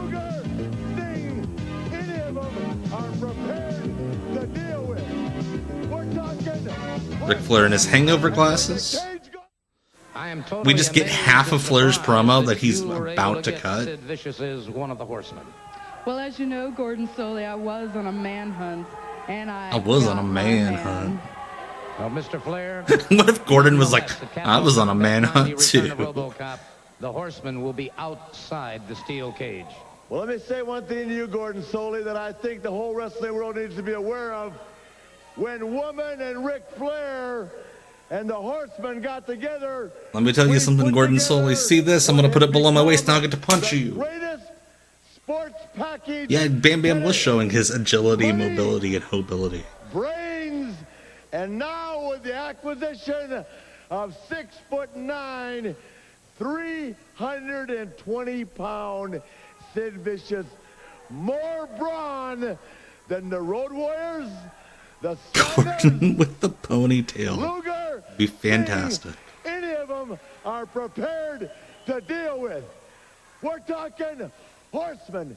Getting closer to him doesn't make him look any less drunk. Combat 90. Robocop. Why did he say Robocop like Robitussin? Robocop. Luger, you're gonna bleed. It looks like Tex Richmond. And Luger, you're going to find out why. I'm the world champion. Yes, referee, I do. Thank you very much, Gordon. And I love hate your kids. I love the interview platform. It needs to come back. I hate promos in the ring. Lex Luger will be there as well. Could we expect more fireworks from those two units? We'll find out this Saturday night at 6:05. Those two units. Plus, ladies and gentlemen, this Sunday night. Why are we referring to human beings as units? Norman to take on Fatu of the SST. Robocop. The Road Warrior Animal will be in Norman's corner. And don't forget, next Friday night, Paul E. Dangerously back here on the Power. We are hyping up this Paul E. Dangerously return so much. So long, everybody. All right, so before we go to the last episode, again, I'm back Sunday for Off the Grid. We're going to have a lot of fun there. But if you can't make it Sunday, of course, Tuesday night, 9 p.m., the Mothership next week. Here's what we're watching when we're back on Twitch. You're going to find out tonight why Curt Hennig is the greatest athlete that wrestling has ever produced, and a not bad-looking one either. Well, thank you very much. I don't know if it was Teddy Roosevelt who said, I guess, talk softly and carry a big stick. Some people are a little loud and carrying toothpicks.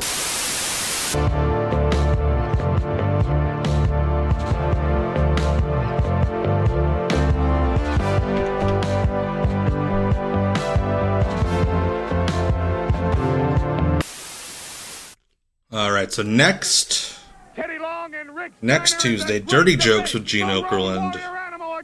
But hey, Paulie's back. And the greatest rock and roll band of all time, the Fabulous Freebirds tonight. Oh yeah. Who am I? Look at that hair. Wall Street, Paulie Dangerously. And Paul watches these old videos and thinks, I miss this so much. Hour. Dun, dun, dun. Dun, dun, dun. Bum, bum, bum, dum. So we will be going past the top of the hour, like I said at the beginning of the stream. We have too much show tonight. We're going to go about 10 minutes or so past the top of the hour. Hello again, ladies and gentlemen. Welcome to the Power Hour here on TBS. We're in Greenwood, South Carolina. Jim Ross and Paul E. Dangerously. Did you miss me? All right, Minister of Entertainment / Wrestling. Good night. Have a good one. Catch you on the VOD. Hopefully it goes up. The great debate is here, as you heard. Oh yeah, K-Dave. But I'm sure all your fans, I'm sure they want to know, where have you been since you've been gone? I'm with you, Yankee Hawk. I've been sitting on my yacht in Scarsdale, New York. I was down on Wall Street. You know, Michael Milken, he left such a mess that I had to clean up. And here's a big scoop for you. I even took some of my own personal money, not Wall Street's money, my own personal money, and I bought myself a little, it's a very big commodity. I love that it sounds like one guy just like shot the ring. Are you maybe returning to managing? No, I'm saying that I am returning to managing, and I'll tell you next week. We'll talk more about that in the hour, ladies and gentlemen. Like not even a match happening, just individual bumps. Combat, the return of Robocop, and now to the ring. Oh shit, Lee Scott. Patron saint of Enhancement Wrestling. Hey Onyx, doing well. Hope you're doing well. Comes Mean Mark. Don't touch him, you fucking creep. I mean, Paul Heyman started losing his hair when he was like 10. But he really started losing his hair during ECW. I love the chaps over the trunks look. Always a classic. What if this match also goes like way too long with the other openers? Dave Diamond. My tag team partner is a werewolf. The introductions have been completed here, ladies and gentlemen. Yep. You put the camera right underneath his balls. That'll make him look tall. With a heart punch, 6'9", Teddy Long making Lee Scott and Dave Diamond with Teddy Long and ringside. A tag team match with the Undertaker player. Now this is one of the athletes that I no supernaturals in WWE, like wizards. No, Paulie was referring to Mean Mark. He's about to become Mean Mark's manager. Sorry to hear that, Onyx. Nick Patrick's like, I will say a slur if you do not get out of the ring. Love that old guy in the background like, there's something to this, Mean Mark. It certainly is an impressive maneuver, and since Mean Mark has returned from Japan, he has yet to be defeated. Lee Scott, I think I've shared it before. Or submission in the National Wrestling I tried Alliance. looking him up on Instagram, or I tried looking him up, seeing what he's doing nowadays.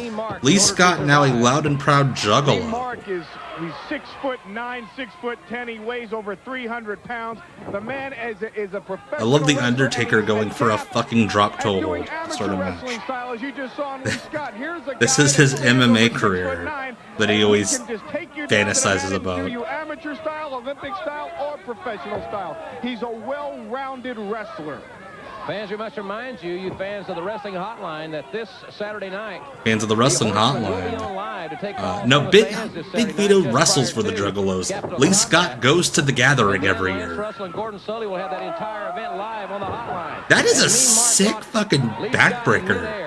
That was cool. Like a Uranagi backbreaker thing. Holding him like a Uranagi, but like sideways, like a baby. Holding wrestlers like a baby. Cecil, he's doing your thing. And the fact that he's 6'9" does not offset the fact that the guy is unbelievably quick on his feet. He moves like a cat. He moves like a cat, and he does not stop. He just punched him in the trapezius. We foreshadowed it, gang. He hurts you and punch you. Right there, he takes the man down with a beautiful suplex. Mean Mark is just toying with these two. Dave Diamond and Lee Scott are mere toys of Mean Mark as he warms up for the match this weekend. I'm sorry, Low Dog. Hopefully it goes well. Hopefully it goes well in the future. And look at Theodore R. Long, the man who will put his what hair he has. Look at that bump he took for Teddy Long. Shit. Fans, you still have time to join us for that event. If you cannot be with us, you think Teddy was like, "Hey man, make me look real good out there." Live in the comfort of your own home by calling your local cable company. And many of those cable companies will be open late. Oh shit! Oh shit! Oh shit! Dave Diamond really being manhandled by Mean Mark. Fans still to come. The Freebirds are all right. Gordon Soley, and the Wrestling News Network will be along. Did this big guy ever go anywhere in wrestling? Nick Patrick? Of course not. No way. And then it's going to be Road Warrior Animal versus one of the SST, and that should be most. Okay, this match is going a little fucking long. He's just setting an example right now for this weekend's pay-per-view match. Hey, Mean Mark, could you do a 9-minute squash match? What the fuck was that? I'm gonna grab you by the asshole and throw you out of the ring. Dave Diamond did have his face fractured by Stan Hansen during a match. Nobody fucking liked the guy, apparently. Everybody's trying to kill him. Oh! Big clothesline there. That was a great move by the big man. Right to the sternum. He is really wearing the man down. He's really setting him up for the hard punch. Again, notice, right into the neck, but of course... Yeah, I can't put really fucking long because then people can't wear it in public. And once he hits him with the hard punch, there's no getting up. That certainly is a great equalizer, no doubt. Yeah, Vince McMahon watching this with Bruce in the office. I think this guy would be better if he was dead. One of the most impressive moves I've seen in the sport in a long time. Oh God, please do a springboard. Trying to fight his way back into the ring. You got to hand it to Lee Scott, a young kid who does not have the glossiest one-loss record, but he's got a great deal of heart.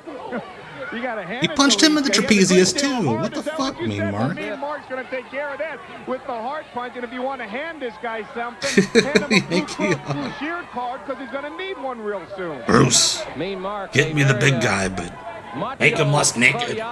Oh my God, that was a sweet Joshi dropkick. Like that height he got was insane. 320. This man is. This is one of this, and here it comes. No, not yet. Notice now. Here it comes. Nope, he's gonna do another move out of the heart punch setup. Here comes a hard punch, and the hard punch doesn't come. He's letting Johnny Ace sweat it out for this weekend. Notice the man goes. Oh, that's right. He did wrestle Johnny Ace at the pay-per-view. What a weird match. Anything at all. Mean Mark. He can walk the ropes. What a gentleman. It looks like he just fell off the rope there. Oh. Clothesline on Lee Scott. And Mean Mark dominant. I think he could beat both men at the same time. Here it comes. This is it. This is the hard punch. I'm gonna punch him right between the titties. Every match since he's come back to the NWA. Lee Scott's through. What's funny about that Rai is when Crash Holly went to TNA as Mad Mikey, he did a bottom rope old school and called it the preschool. Oh my God, that is the best sell of anything I've ever seen. Hard punch. Oh, a little bit of vomit. That was so good. Shout out Dave Diamond. Hopefully you're also a juggalo now. Fans will be going to Gordon Sully. He'll be with Ric Flair and Woman momentarily. So good. Ladies and gentlemen, we're going to show you a little bit more of Mean Mark a little bit later, but right now let's hear these. How much more of him is there left to show? Will we see his butt cheeks? In less than 24 hours, Capital Combat 90, Return of Robocop. Gordon's and like, you can't the get rid of me NWA that World quickly. Heavyweight Championship goes on the line in a steel cage. The most important night of your man's history. Yes, Gordon. Of his that's entire true, and history. I must say More that's important one than of my Starrcade favorite 83. matches, and I just can't wait to see Lex Luger in his bloodshed. You want to ask me a question, Gordon Sully? Go ahead and ask me. Ric Flair has been involved in a number of huge matches that are in his great and illustrious Gordon Sully career. pulls When you a... have a question, get it off your mind. what's his Fire it at face me, from big man. Seinfeld? What are you going to do about the Horsemen? They This show's can't back get up in, to work you the can't rest get of out. next Let me day. ask you a question. I'm surprised. You sound If you like can't tell, Jim Ross. I'm You sound not a like Jim Seinfeld Ross. guy. You sound like the rest of the people in NWA. Ric Flair has successfully defended that world title for 9 years with nobody at his side. And because the last few years, I finally have found... Yeah, Ric Flair looks like he doesn't want 1989 to end. And have developed a great relationship with a new... Aw, man, Dave Diamond passed and away in people are 2007. saying that when the cage goes up... Long-standing effects from that heart punch. championship reign comes to an end. Do you think so, Gordon Sully? Do you think so, woman? I don't think so.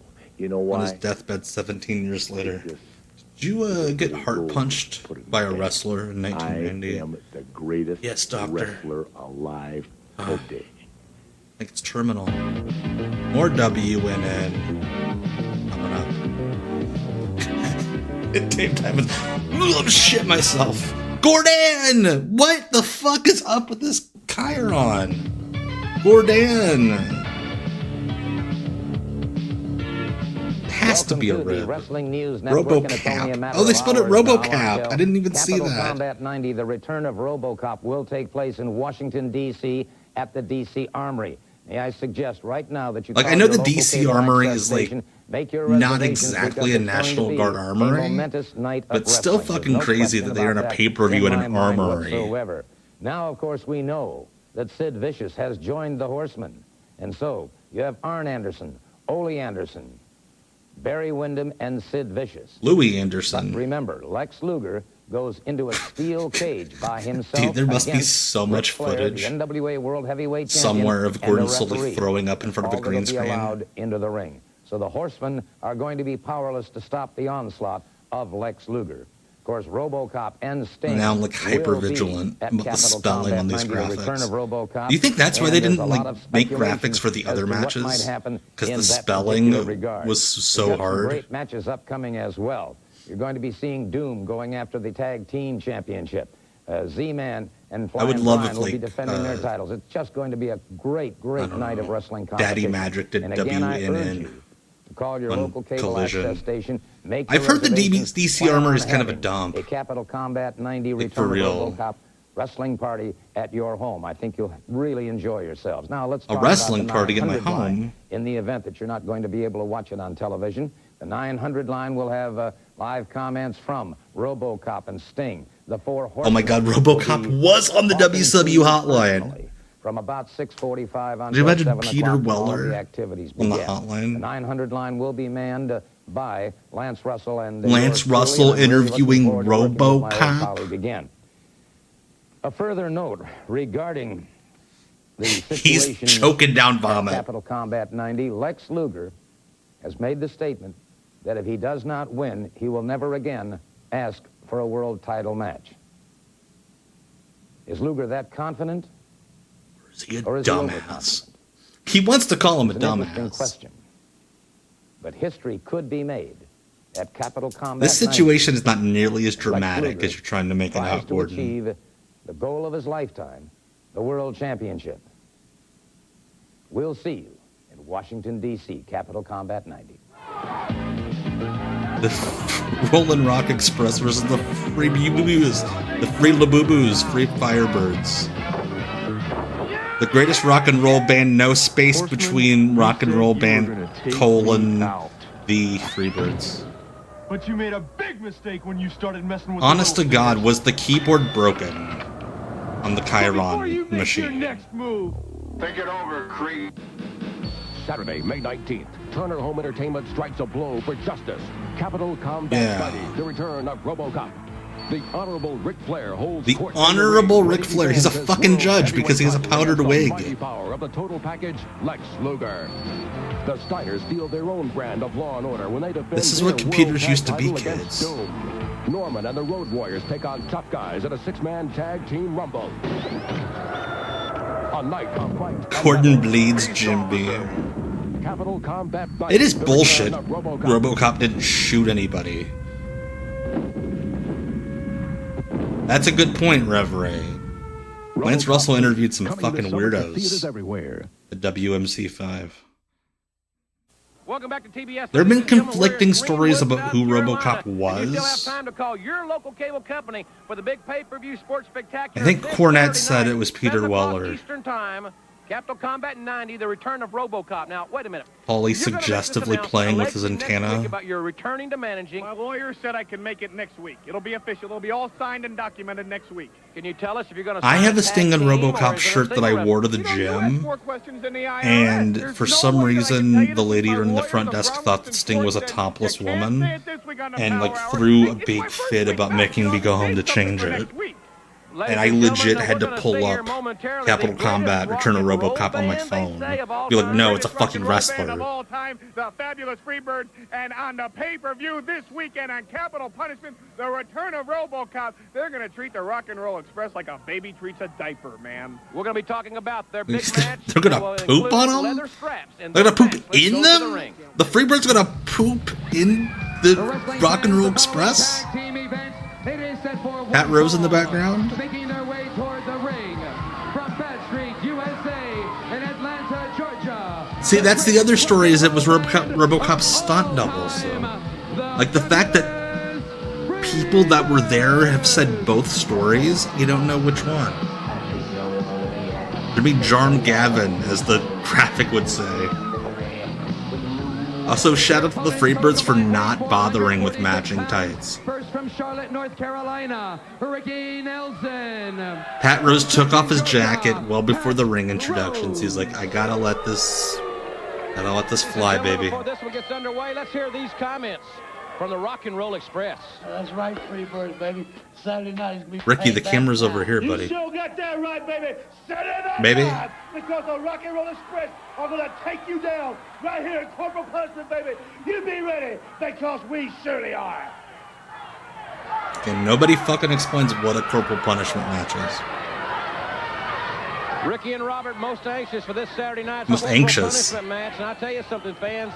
Paulie, you might want to explain this. Ricky Nelson in the ring. Match, one that we've never had, nor do I think has ever been on a pay-per-view. It's a corporal punishment match, which means that there's going to be leather straps. Yeah, the Freebirds pissed on people. They never shit in them. See, it's not an Indian like strap Paulie match. It's been called suggested. in other places. It's like a country whipping match. And what's going to happen, quite simply... So why don't you call it a country whipping match? I get it, you're in Washington, but you're just confusing everyone. Michael Hayes and Jimmy Jam Garvin are going to whip. They're going to whip Ricky Morton and Robert Gibson like the dogs that they are. You ever think Michael Hayes, when he was drunk, would say he was blacker than Michael Jackson? Freely, so those straps 2-3 feet long can be used any way they want.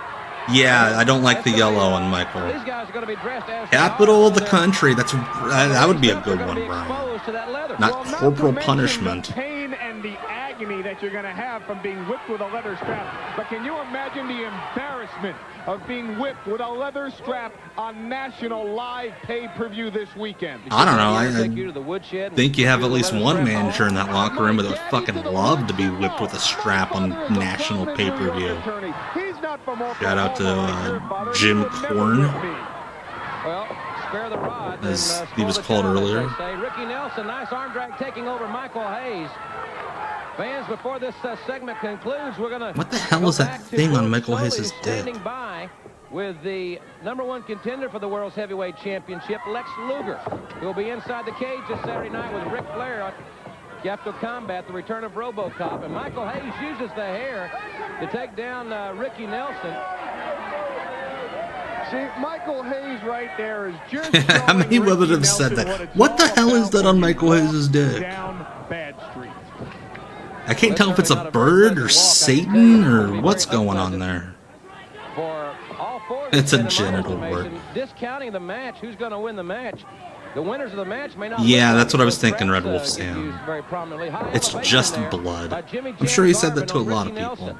The free Jimmy Garvin and his will tag gassed you out of his into a mind tremendous phase. combination. Soon to be going to Los Angeles to be a part of the T.J. Martell Rock and Bowl with some of the biggest rock and roll stars. At least they say they are. Oh, no, I've never even seen their albums. I don't think. I have them all. Do you really? I traded all my Rolling Stones albums for all the Freebirds albums. You don't have to I trade know albums. that they are the greatest rock It's not like and roll fucking band. GameStop. Maybe you could let me borrow a cassette. You don't go to the record store. Hey, I'm gonna trade all of these for the Freebirds I got a cassette out albums. in the Ferrari right now. Well, we're not out in the Ferrari, so let's maybe next week let me borrow it. We'll talk about that next week. Be my pleasure. Just Thank you. buy them. You certainly have a. Spend money. You got something up your sleeve, don't you? I know you got a big announcement next week. Or I bootleg have a them. very Shit, I big don't announcement, care. And yes, you did bring it out. I am returning to managing, and I'll let you in on 2 scoops right now. Number Who scoops? 1, Wesley it's my Berry? money, it's not Wall Street, American it's not Gladiator Michael champion? Milken, it's Jumping my over personal cars? investment. And number 2, It would have been sick if not Paulie gonna got be the into fabulous American Freebirds Gladiator I'm gonna manage. managing. But you'll let us know next Friday. I will night. let you know Paulie and next Nitro Friday. probably As would soon have been as a my sick lawyers, pair. Bromwich and Schwartz say you can announce it. As soon as the deal's done, I'll announce it. That's not Izzy Abramovich, is it? No, it's not Okay, Izzy. Seymour. Michael Hayes with a chop there on Ricky Nelson. Sends him Oh. right outside. And Jimmy Garvin very quickly to take Yeah, advantage of the camel clutch is a weird move. They'll be in the ring with You another gotta go Ricky. deep with it, or it Saturday just night, looks Ricky like Morton. you're Ricky Morton hanging of with the your Rock and friend. Roll Express. You see, now here's 2 guys right now. If you notice, the fabulous Freebirds are taking their time. Yeah, imagine like a They're not turbo in a rush. They have braining a nothing to dude prove with the cell against Ricky phone Nelson and Pat during Rose. like They're here Powerball. tonight to give Morton and Gibson a lesson. Little telegram, so to speak, one might say. Let them know what's coming up this Saturday night. And Whoa, whoa. Ricky Nelson's got Hayes down, legs on top. But Hayes too powerful. Ooh, there it is, right there. Michael God, Hayes as with that problematic first and pass. shitty as That Michael what Hayes can is, rob that James fucking Buster Douglas any day so of the good. week. Jimmy Garvin dropping the knee on the head of Ricky Nelson. Nelson in a great degree of trouble here on the Power Hour. Still to come, the great debate. Jim Again, I Cornette thought he will was be with Teddy my Long 2026 and, Brent. I thought he was going to Since give him the you've been back in spine kick. NWA, have you made amends with your managing colleague, Jim Cornette, Paul? Jim Cornette is no colleague of mine. Bottom line. Pretty concise. He has a great tag team. They just don't have the best manager there is, which is me. Nelson, after Garvin set perhaps a little prematurely, Nelson with a kick there, and Ricky Nelson now. I love those guys in the front row that are like trying not to touch each other, so nobody thinks they're like gay or anything. Sends Jimmy Garvin for the ride. Nice hip lock takeover. Quick for the lateral press and got one out of it. Pat Rose, no relation to the Rose, Jerry Bubba Rose. Of course, minute 17. God, another long ass squash match. We're doing double heat. Yeah, I like that when the fact that they were feuding last year and they didn't just forget it. They're like, yeah, we still hate each other. In the corner of the fabulous Freebirds. The tag was made as well. Michael Hayes will be the legal man in the ring. Ramming Pat Rose head into the top turnbuckle. Fans, don't forget this Sunday night, the big one in the Omni, 7:30 this Sunday night. The big one in the Omni. Six-man tag team action should be a great one. That's this Sunday night in the Omni as Pat Rose. I love that the Freebirds are like, yeah, Pat Rose, you can beat us up. Another left Why not? that comes from out of nowhere, and it really is stinging.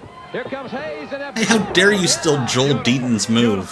What he does with the leverage that Michael Hayes has, he's not 300 pounds like Sid Vicious. He's not 320 like Mean Mark, but he has. He's not 335 like this guy. He's not 350 like Bam Bam Bigelow. Just keep going up in like 10-pound increments. On the jaw, the face, and the head. As we mentioned, ladies and gentlemen, the big one in the Omni this Sunday night, 7:30 starting time.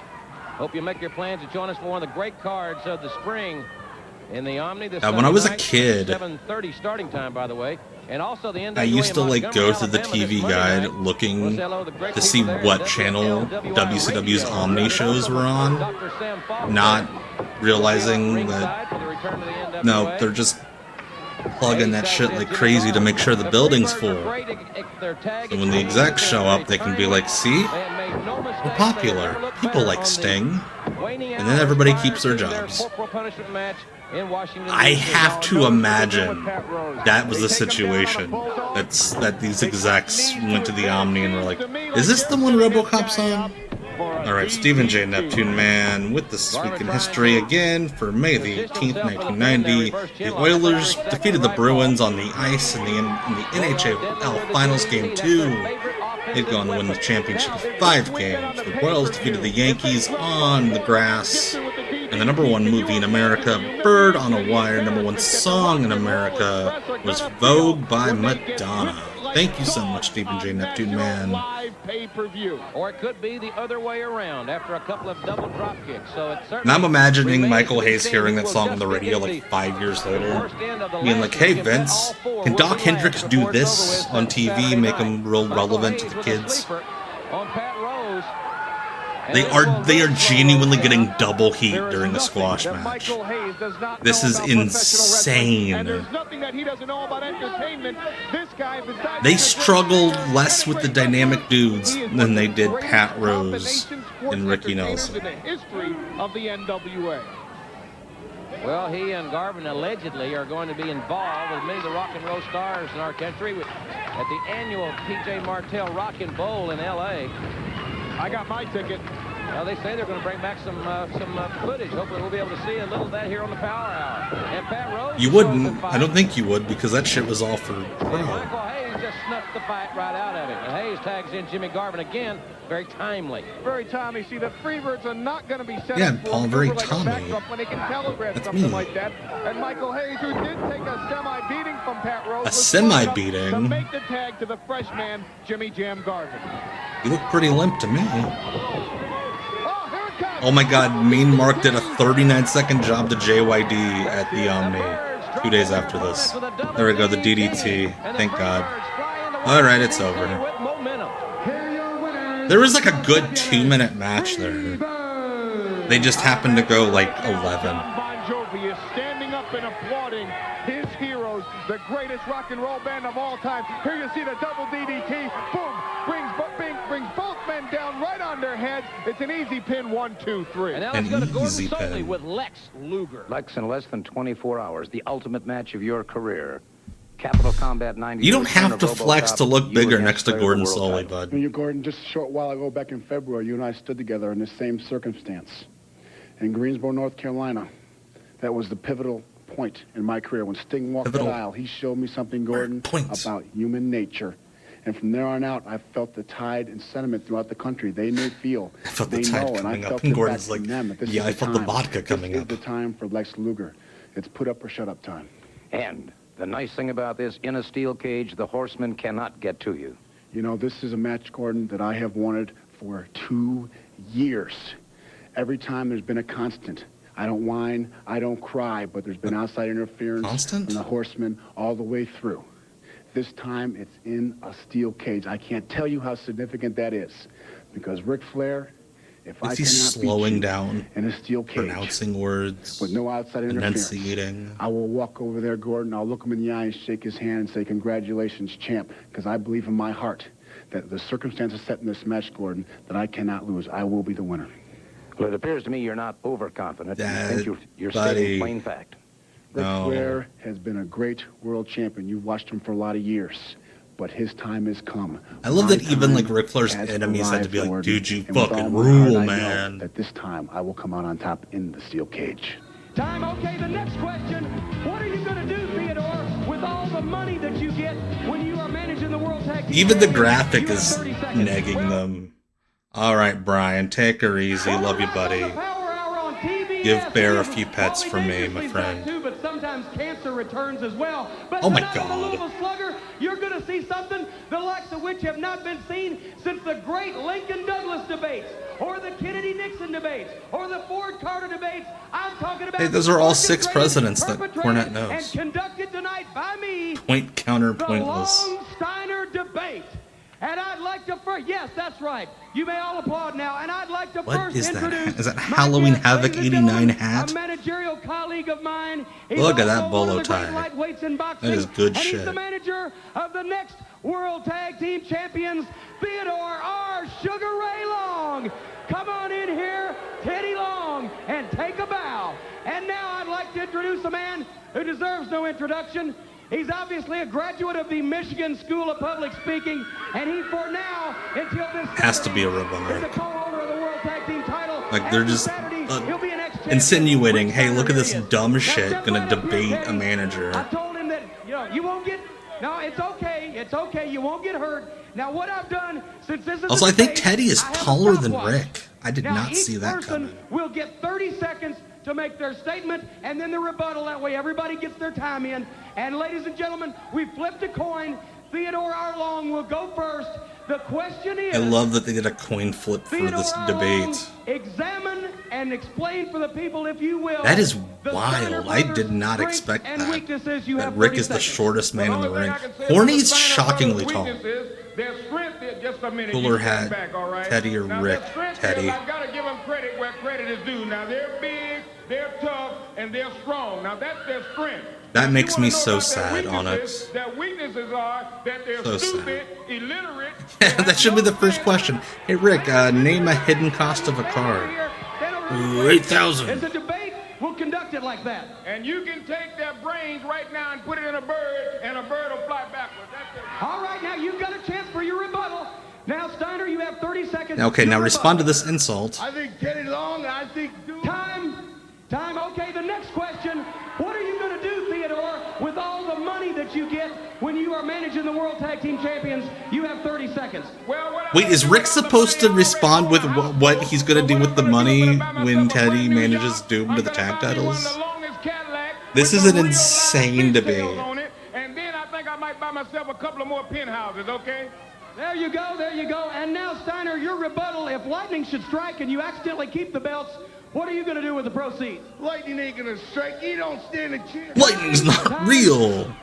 And now, He probably, like, actually believes that it. was the 30 seconds. Do you have a what? It was not 30 seconds. I had this.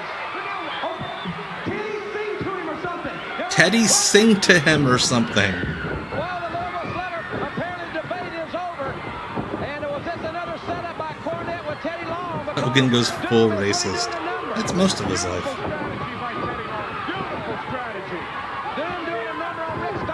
Rick's hair is ridiculous here. Did they ban barbers from the NWA at this point? Also, running the ropes with your arms tied behind you with your jacket, also crazy.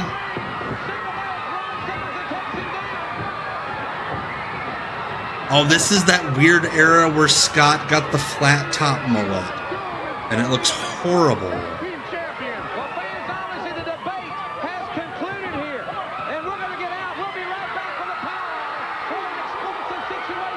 Like, Scott's hair here is awful. The Steiners and Doom at Capital Combat, the return of Robocop, and will return right after this with our main event. No, Terry was there through like 93, I want to say.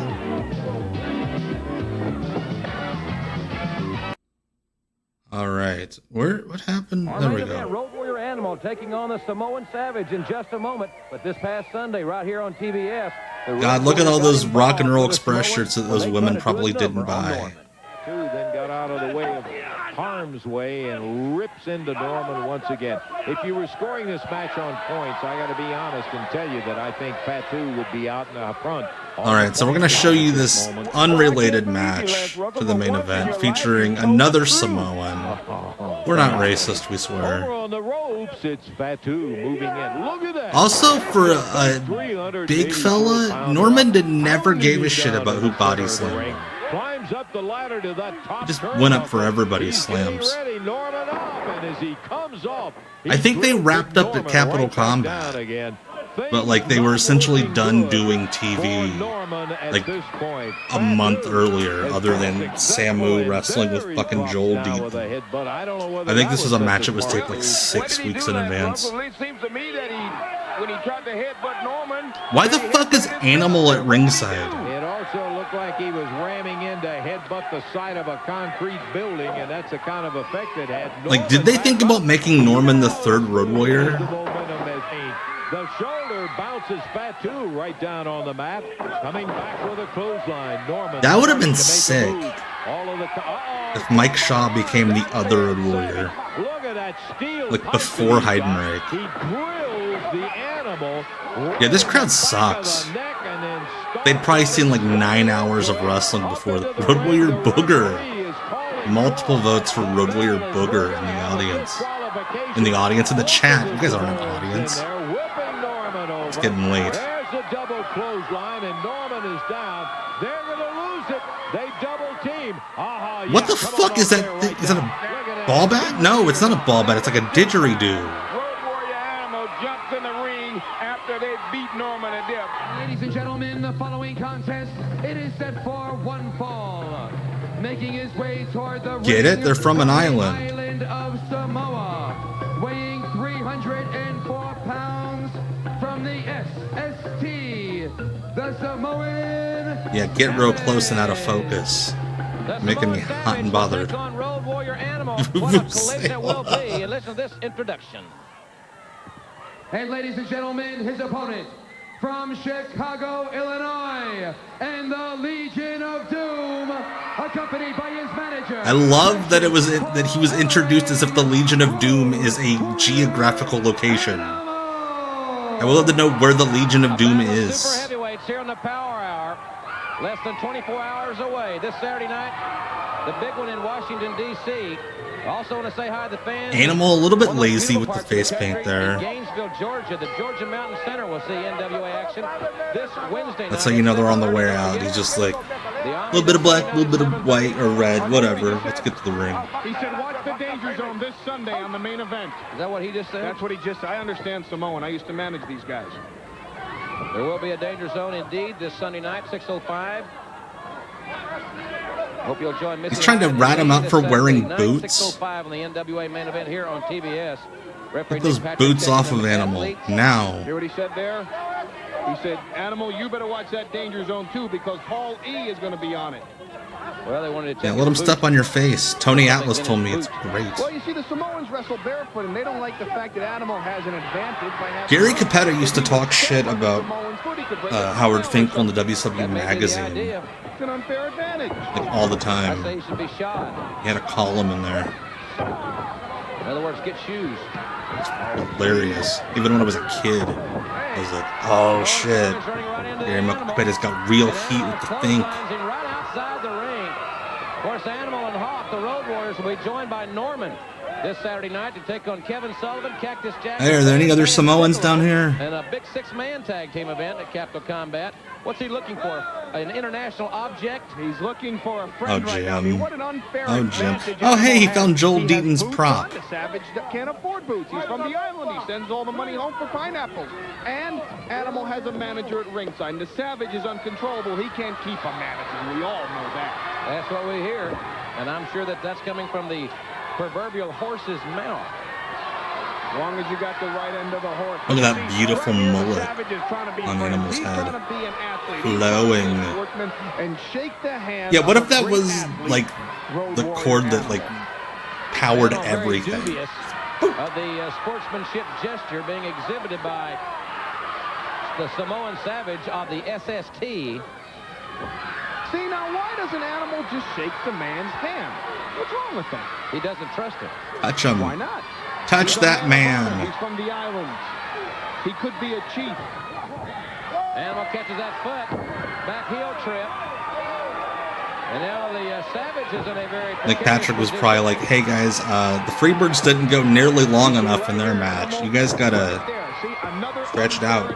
Why doesn't the referee disqualify Animal? Because he intimidates... Yeah, I love that one moment the SST like are doing like gibberish fake island speak, and the next they're like shit talking Southern Hills. It's great. Yeah, I love that Roosh, they got neon green cords so they show up better on camera. It's a great touch for Roosh. We'll talk about that later. Collar and elbow tie-up, Road Warrior Animal. being pushed back against the ropes by the Samoan Savage, and the Savage goes downstairs with the right hand, sends the Animal for the ride, and Animal takes him straight down. Not going to hurt a Samoan that way. There's no way. And a clothesline by the Samoan Savage. Oh, Animal racism. reverses the Irish whip, caught him up, and there's a big power slam by Animal. Yeah. My pleasure. Thank you for the hang on. It's much appreciated. I have not watched that Solomon Grundy Yokozuna match, but yeah, I heard Yoko did like nothing in it. Keep meaning to watch it. He knows that a Samoan is destructible, but the Samoans' heads are not. Ladies and gentlemen, again, reminder, we want to thank all of you for calling our Like, wrestling there were hotline. kids watching at home thinking that, like, in Samoa, there were a bunch of old Samoan dudes that just have their heads, like, their bodies have expired, but their heads are just floating because they're indestructible. Also, shout out to Samoan Savage for being like, yeah, I'm in this wrist lock. I gotta pull the tights up over the belly first. You can speak to a horseman Fat dude live. problems. That's right. You pick up your telephone, you dial 900-909-9100. 9900. That's what I said, isn't it? No. Okay, 9900. You can speak to Sid Vicious. You can speak to Arn Anderson. You can speak Can you? to Barry Windham, or you can speak to the heavyweight champion of the world, Nature Boy Ric You Flair. can speak to Robocop. Right. I'm calling that number myself. Speak to Robocop on the WCW Hotline. Say what they want to say and ask the questions they'd like to ask. How come they never put me on those live phone things? I think they're a little leery of your demeanor. Maybe you need to prove yourself. You're doing a pretty good job of that. Well, thank you. I told you. Ooh, little Stifsky. As a matter of fact, fans, if you'd like to call right now, Sting and Robocop are on the wrestling hotline as we speak. Right now? Right now. Well, I'll call. You go ahead. You can broadcast the match, and I'll call on my We telephone. want the fans to stay right here on TBS and watch this great main event as the Savage goes downstairs with a headbutt. Beautiful. See, these guys are. Yeah, I think Robocop was threatening to arrest anybody who They're naturally tough. had their parents use that loophole where you could just call the phone company and get the charges taken Like off. a bird is to air, a Samoan is to wrestling. Big chop there by Animal. Animal in this captain's. I saw they uploaded that on the Vault channel, Sam. I heard Sarge was weird during it. During the oh my god! Oh, that lady's legs just got crushed, and she's like, I do not care. There's a cop in the background. There's an old man like, hey ma'am, you okay? Yeah, I'm fine. The rest were fell on me. And that cop's like, shit, I gotta do something. Straight kick to the head. Now Animal is in trouble. As opposed to a bisexual kick to the head. In some very anxious moments. He'll put his hair, what there is of it, on Shout the out to line. Gray Sweatpants camera operator over there in the There's a corner. lot at stake in that match. You know, I personally know he's been spending a lot of money. You could literally just wear whatever the fuck you wanted if you were filming a WCW TV show. It's great. I haven't caught that, but I'll try to check it out. Well, the lights are too bright in here.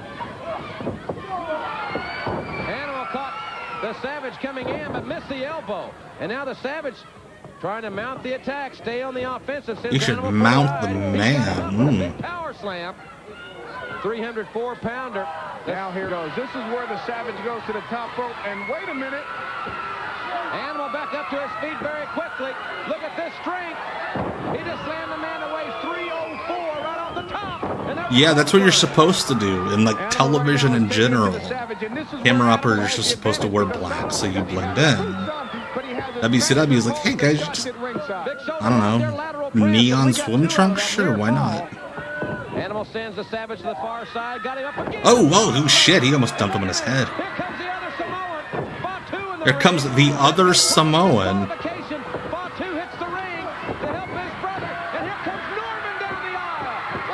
Shit, yeah. Oh, what a booger.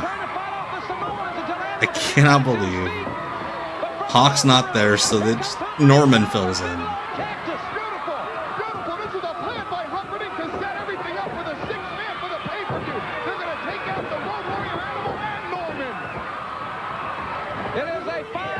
Like, they don't explain that Hawk's, like, hurt or not there or whatever. So he just looks like a shitty partner. Like, everybody's looking for Hawk to come out. Nope, half the locker room has to clear. Hawk's not there. What a graphic. Look at all that tiny little text. Wow, wow, wow, wow. Alright. Philadelphia only gets Ric Flair and the Road Warriors. Norman does not fit at all. Ed Monroe, Louisiana gets one tag team match. The Midnight Express and Flying Brian, and in Norfolk, Virginia, Easy Ticks. I'm going to go to Easy Ticks. A clip of Shane Douglas, who is no longer in the company. Midnight Express and Samoan. One Samoan will be there. Who? Fuck if we know. The 22nd, the Civic Center in Ozark, the Midnight Express and Flying Brian. On the 21st, the Civic Center in Montgomery, the Rock and Roll Express and the Four Horsemen. On the 20th, the Omni in Atlanta, 7:30. Yeah, there might not even be a Samoan there. Turtles! Turtles are selling tickets. What, Turtles? We don't know. Just Turtles. Sting and Robocop. Yes, it's World Championship Wrestling. My pleasure, Onyx. Welcome back, ladies and gentlemen, to TBS here on the Power Hour. Jim Ross and Paul. All right, Dangerously. We've enjoyed being in Greenwood, South Carolina. Rub the Appreciate phone, all the baby. hospitality of these fans.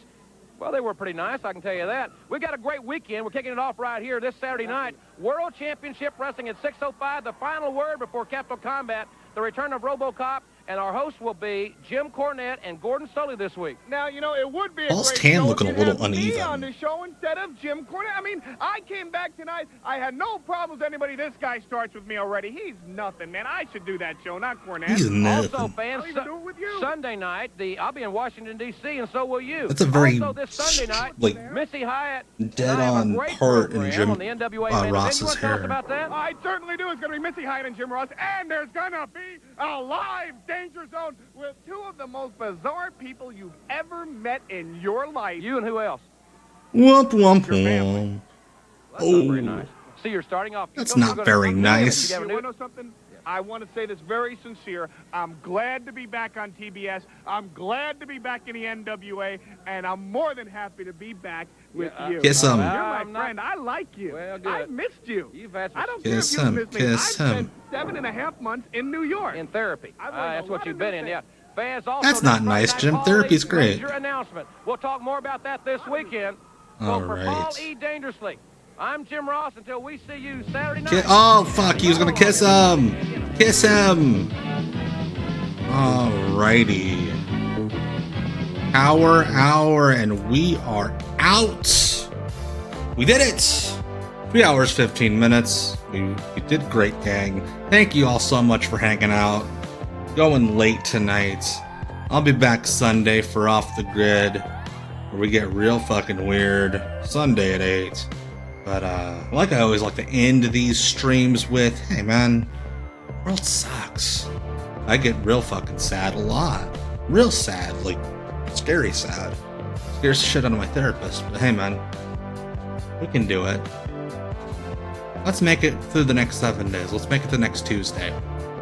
I'm gonna do my best. I hope you do too. So I'm asking 7 days. So again, my name's Tom. This has been WCW Deep Cuts Live. It is 11:15 on the East Coast. I'm tired as shit. I'm going to bed, and you should too. Go to bed!